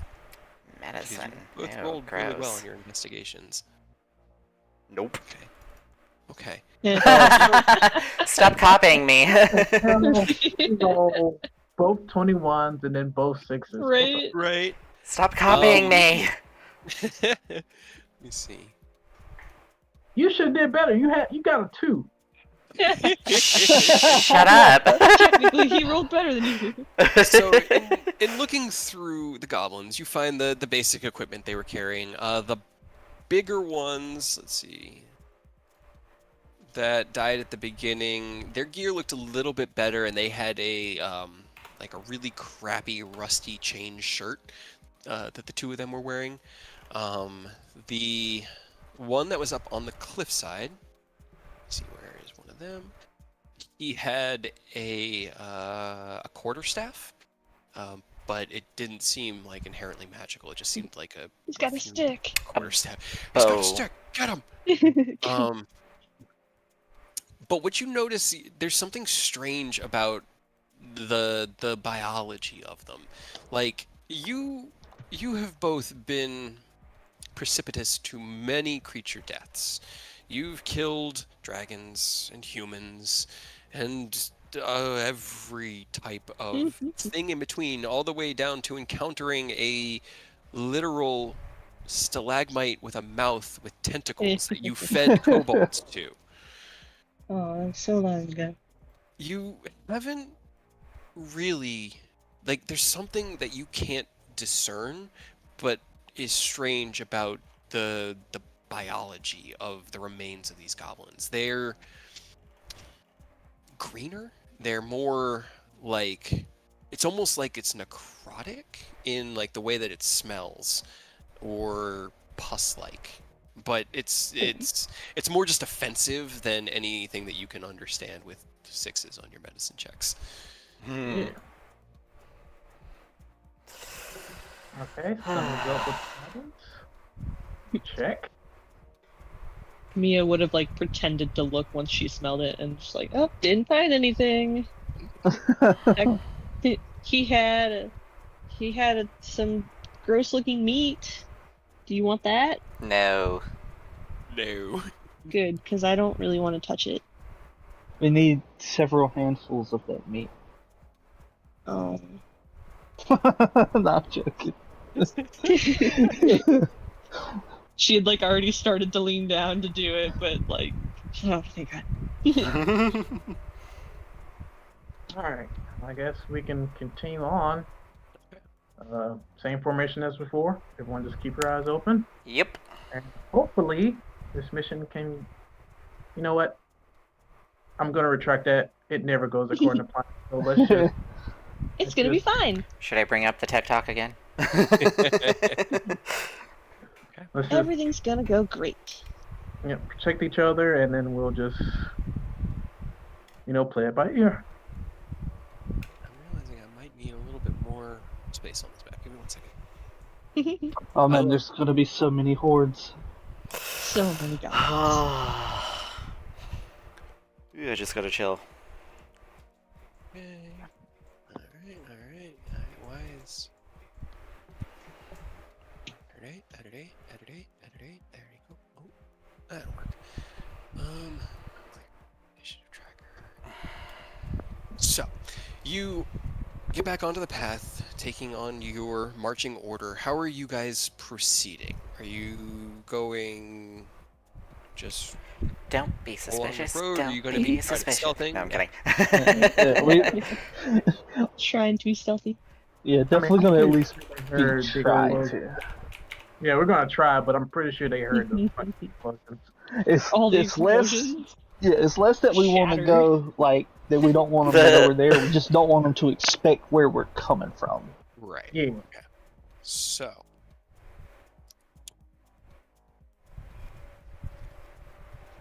Okay. Everybody roll me a stealth check as I go use the bathroom, and then I need to roll some perception checks. I'll be right back. Stealth. Shit.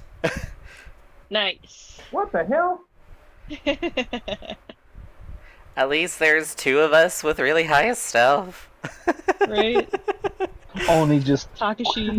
there's no sound. High fives. Nobody. Exactly. I was gonna say. You guys just silently and invisibly high five.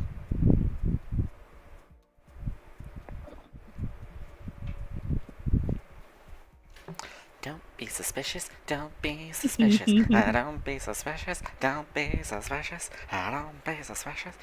My brother is complaining why there's ads on Crunchyroll. Dude, I don't know if you've seen it, but YouTube has been like stealth rolling out this new like ad setup that they have to try to get people to want to do YouTube Premium, where they're not like long ads, but instead of being 1 to 2 like 5 to 15-second ads, it's like 10 to 15 unskippable several second ads that some That's people really have. annoying. Yeah, it sounds like a nightmare. Yeah.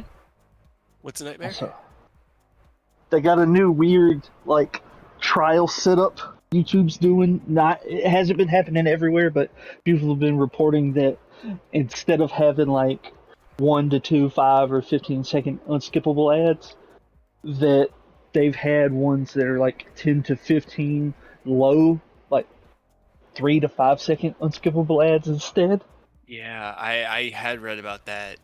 That sounds like a nightmare. Right? No, That would just make me anxious. That rapid fire, you know. Right. What kind of information are you gonna get through in 3 seconds? There's that one commercial that's only like 5 seconds long that I like, where it's like, we have no time to tell the people about this thing, and he goes, "What's this thing?" He's like, "No, we have no time." And Then it ends. That was kind of funny. I don't have commercials because my brother pays for YouTube Premium and he shares it with the rest of us. So Maybe if it wasn't like $70. Like, fuck that. Alright, well, the stealth rolls started off bad, and then they kind of turned good. Yeah. Definitely good ones at the end there.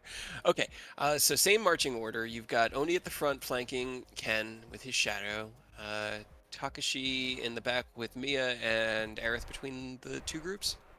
Yes. Yeah. Alright. 5.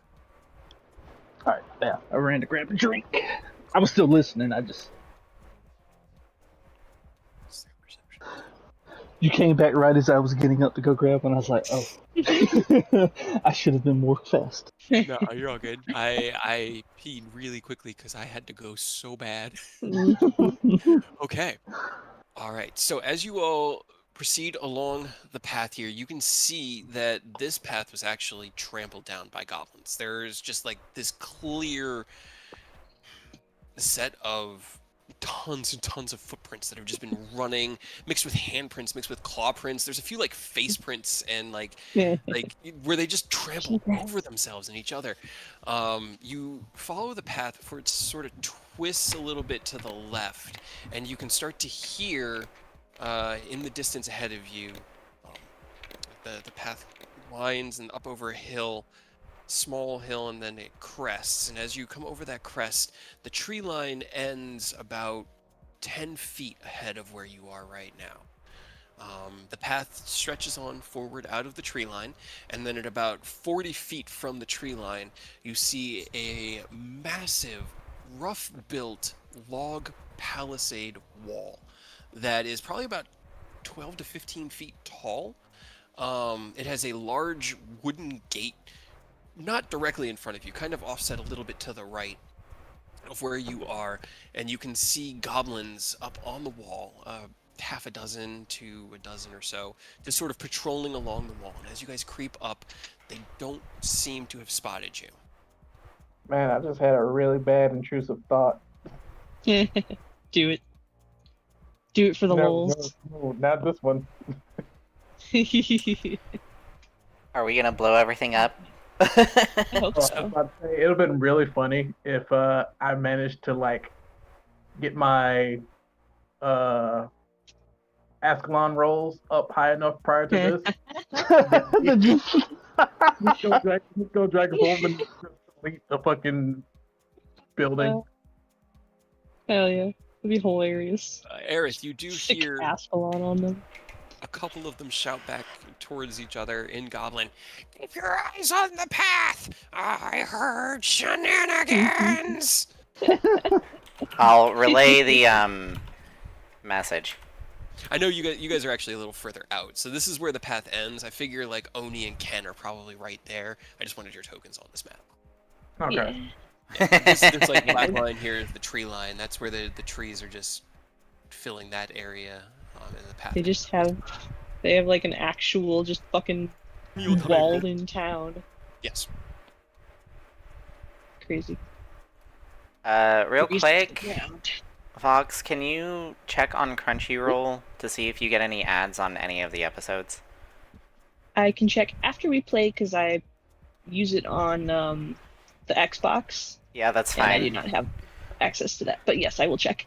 Yeah, just check. Let me know because my brother's complaining that he's getting ads. So, and he also uses my account. So. Right. Tell him to get good then. Skill issue. I will let him know that it came from you, even though he doesn't know you and he's never met you, so it should be fine. Right. I'm sure he'll appreciate it. Mm-hmm. So they have eyes on the path we're coming from? They How seem much to be They have eyes on watching everything. in that direction. Looking out, and because I set up the vision of this map, you guys could take a few minutes to scout things out to find. You can't really see anything inside the city. You can hear the sound of a city of goblins, and it's as horrible and amusing as you can imagine. Doing a quick patrol, they have the walls manned, but it's just by single goblins, and they look like the single, basically this goblin is 25 of these was a horde of what you were fighting. They're just goblins. Okay. Man, I wish I had like a suppressor for Vidoff there. Yeah, they're spaced about 20-30 feet apart, and I mean, I could try and snipe them with Eldritch Blast, but I'm given my rolls, I probably won't be able to kill 3 at a time. Or if somehow, like, if we could get up there to the wall, I could just get us inside. Sure. Do I have anything that could set the walls on fire? I mean, I certainly do. So the path they're watching, is it like we're right here? yeah, here I'll draw it because I had to kind of just the path you were on just kind of continues up and then goes a little bit right over to here where there's it looks like a wooden gate made of like half cut logs. So they're just rough hewn half logs that they've formed into like a big double-sided gate or double-doored gate.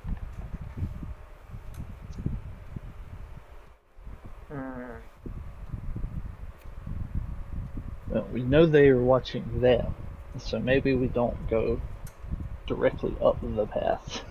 Yeah, let's try to work our way around. I can make us a door anywhere. Find a little cut we can squeeze in. I can make us a door. You got pass wall? Yes, I do. Get that later. I'm so excited. Okay. Well, I guess we'll try to sneak around to, find a less secured spot and. I can have feathers. Would it be worth it to try to deal with some of these guys on the wall so that they're not reporting once we get in? They'll if they don't. If we do it sneakily, they'll they'll panic. But I don't know. The only thing I can think. We can shoot these two, and then like immediately start circling. Like nobody could pick them off the wall. Oh yeah, I mean that works because he actually has a quiet weapon. Right. Yeah, just tell him who and when to shoot. I mean, I was just asking, like, we don't have to. I was just saying, that's something we could do. If we could get up to the wall, we could also just use your pass wall thing to get in sneakily. We really need to scope out what the inside looks like before we just try to get in there. I can have feathers fly over. Right? Or, like, Yeah. I know most of us can fly. Oh, makes yeah. I got greater invisibility, but I only have one force spell slot, so I can make you just invisible, not greater, but I can use invisibility. As long as you don't attack or what is it? So I'll switch to infiltrator, and you can hit me with invisibility real quick. As long as you don't attack or cast a spell, it will last up to an hour. Okay. Yeah. Nope, I'm good. Right. 2 charges to cast invisibility on 10. Okay. And shifts his armor slightly into the lighter weight configuration, enabling him to move a little bit quieter. As Mia casts invisibility, I'm Ken, fine, roll just me a barely. stealth with advantage. Which will just be a flat roll because I think Infiltrator removes that, doesn't it? Well, it's supposed like with it being heavy armor, you already have disadvantage on stealth, Yeah. so it'll just be a flat roll. Why the fuck?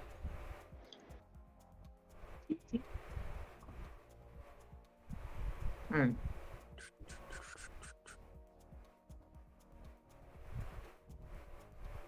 But if you want to be safe, you could also throw it on nobody or me. That works. I don't think I can upcast it from my staff, unfortunately. And I only know it through the staff. All right. So what I'm going to do is, in order to not draw their attention, with a 14, you have to stay a little bit further away. You have to drift high into the air. How to do this without permanently just revealing everything? Make me a He's got perception check. that photographic memory. It's true. Our boy has keen mind. That's kind of why it's always good to have him there when we see a map or somebody's explaining something that we need. Like, Okay. I mean, 24. That's Pretty good. All right. So, as you drift up, Ken, you take in the sight of this city, and it is both impressive in its size, considering that they're goblins, and kind of repulsive because they're all just sort of piling around each other and tearing and running and screaming, and it's just noise and chaos. As hordes of goblins are moving around and going about their daily lives. Some of them are like sitting around fires and just tearing at meat on a bone. You have no idea what they're eating, but they're just tearing it to pieces and shredding it. Others are running around. There are a few that are like yelling at each other or at the groups and forcing them into action. But nobody seems to detect you as you drift above in the air, getting the lay of the land. Ew, this place is something else. seems nightmarish. Yeah. You do also see there are several like pits or chasms that are naturally formed or have been dug out here within the city. This one over here seems to be filled with a strange kind of greenish bubbling substance. It looks thicker than water and just kind of perpetually just goes bloop, bloop, and lets out these like little farts of green smoke that just dissipate into the atmosphere around it. Yeah, don't like that. I'm sure that's fine. Can I do a analysis, like a visual analysis of said goop? Roll me an Arcana check. Or attempt to anyway. Yeah. It's a high Check the DC goop. 'cause you are flying in the air, and so you're kind of just assessing it. All right, 23 is not bad. You can recognize it. It seems like it's some sort of arcane bio waste, like some sort of waste material from arcane experimentation. It has that kind of weird magical tinge to it, but seems toxic and unrefined. That may be the answer to why the goblin corpses were weird from before. Okay. I guess I'll start creeping back and let everyone know the lay of the land and see what they want to go from there. Okay, you land in the forest, off in a small little patch 100 or so feet away to keep your privacy and convey the information, drawing out a rough sketch of the interior, the strange pools of toxic chemicals, the dig sites, the buildings that they've constructed, as well as the sheer number of goblins. And as the party looks down at Ken's sketch and assesses the situation, the trial that will be taking out near 400 goblins, I think that's a good place for us to pick up with Kyle next week. He would really appreciate waffle stomping some goblins. So many Some goblins. Man, this is like the perfect moment for Ken to. I mean, if he could have rolled high enough. Yeah, I know. It would be really good if Asklaw could just come in here Fucking and lay waste. fuck off some goblins, but yeah, It wasn't meant to be. wasn't meant to be. It's fine. It's cool. Like I said, the one fight that really matters in my mind against or with Ascalon is the one at the end. The Tiamat fight. Yeah. Kaiju battle.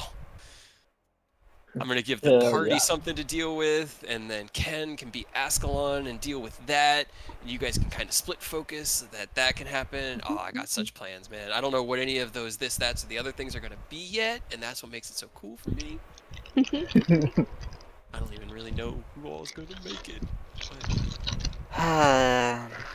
Honestly, man, Ken, I have to say that PvP was probably the best I have seen in this game.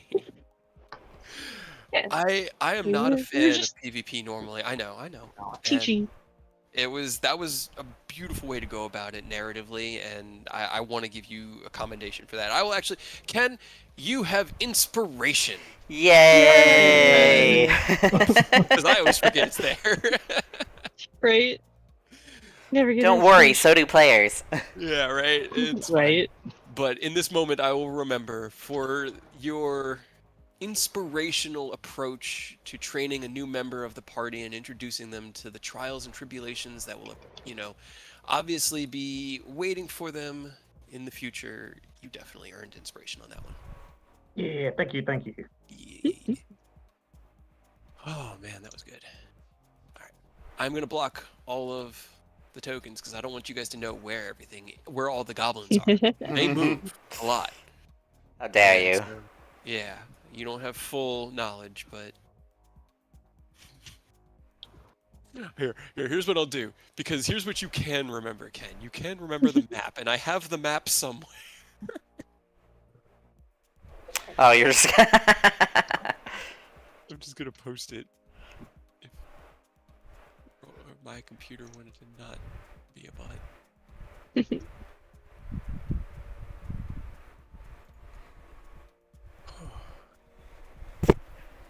My computer is so colorful. Yeah. This is a Hell nice yeah. rig, man. Is it working well? Yeah, I hadn't have any problems, and internet is perfectly fine because it's through Ethernet. The only issue is that my Windows is incomplete because I don't have a valid key thing, whatever. So my brother was hoping to use the one from Drake's old computer, the first one that I have. But it's saying that it's invalid, so it's not a valid key. I So mean, so the problem is like Windows 10 is gonna go EOL next year anyway. Yeah, next year. So you're gonna need to upgrade to 11 eventually. but I don't have a job. I don't have income for it for $140. I know. Ugh. I wish I had extra keys. There was a day when I worked IT where I had so many like just corporate keys that you could use for what the fuck ever you wanted. But they have crunched down so hard on that shit. I mean, I should be getting my last paycheck relatively soon, or next week, sometime next week. So maybe I'll spend, or maybe if You my could brother usually is find it impressed. cheaper, yeah, you can find it cheaper, or on sale somewhere. But I'll see if I can look around. The only Be difference is very I added helpful. in the green goop in that left part, but that's the map of Goblinopolis. Goblinopolis. Too bad I don't have any bombardment spells or bombardment combo spells that we can use. I mean, you guys handled the scout party pretty well. It was pretty. But it'd be so much better if I could just throw in a ginormous ball of arcane destruction and just make it go boom. It's that you did. You both did. There was a level 7 followed by a level 4 fireball. That's 11 levels of fireball. 11 fireballs. Yeah, I only have one 4th level spell slot left, so... Those poor goblins never stood a chance. No. No. But I hope this proves a light but fun challenge for you guys, because this many goblins, this would be really hard. I mean, I guess it's a good thing I picked up the haste spell. Oh my god. Mia dispelling Ken's haste. That was really smart. That was so... I thought about just straight up counterspelling it, and then I was like, no, but if I just wait and let him do it, and then I can just make it go away, and then he has to do with the lethargic. Yeah. Oh, that was so... It's just like, no thanks. Sorry. I think like okay, so let me get my memory. I think Ken had 46 hit points at the end, and Mia had 28. Yeah, I had 28. You both were like the same percentage of your hit pool because Ken has 131 hit points. To Right, Mia's you have 80 quite a few something. more. And that lightning bolt was Nasty. That was a good one. That fucking hurt. And right before you stopped the battle, I was about to vortex warp you into the center of the radiant sickness. You'd be like, no, get back in there. You nasty. Oh, I love that. Oh my god. I'm so excited. I'm so excited. I'm so excited. I just can't hide it. You guys deep dived Mia's memories. That was fun. Didn't get anywhere. Too much? Huh? Didn't get anywhere. Hey, sometimes the lack of an answer is in itself an answer. That's why I'm hoping after this we can go to or like explore the area. Yeah. Not a bad If we idea. can find it, yeah. That's why I PTO have memories. detect thoughts. I added it to my spell list, and so I can like, you know, dive deep into that memory, explain the area to Ken so he can memorize it, and then we can use that information to explore.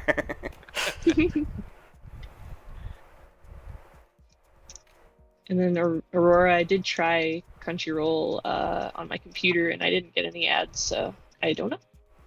I don't know. It might be like because I keep getting emails of, oh, you know, was this you? Was this your login and whatever?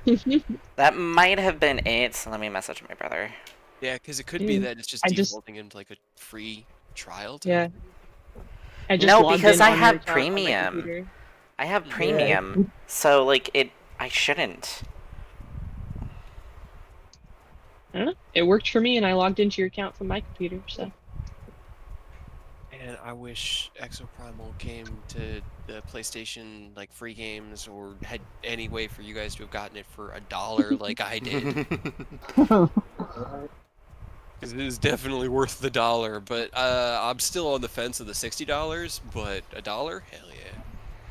right, $1 for a month of Game Pass. Hmm.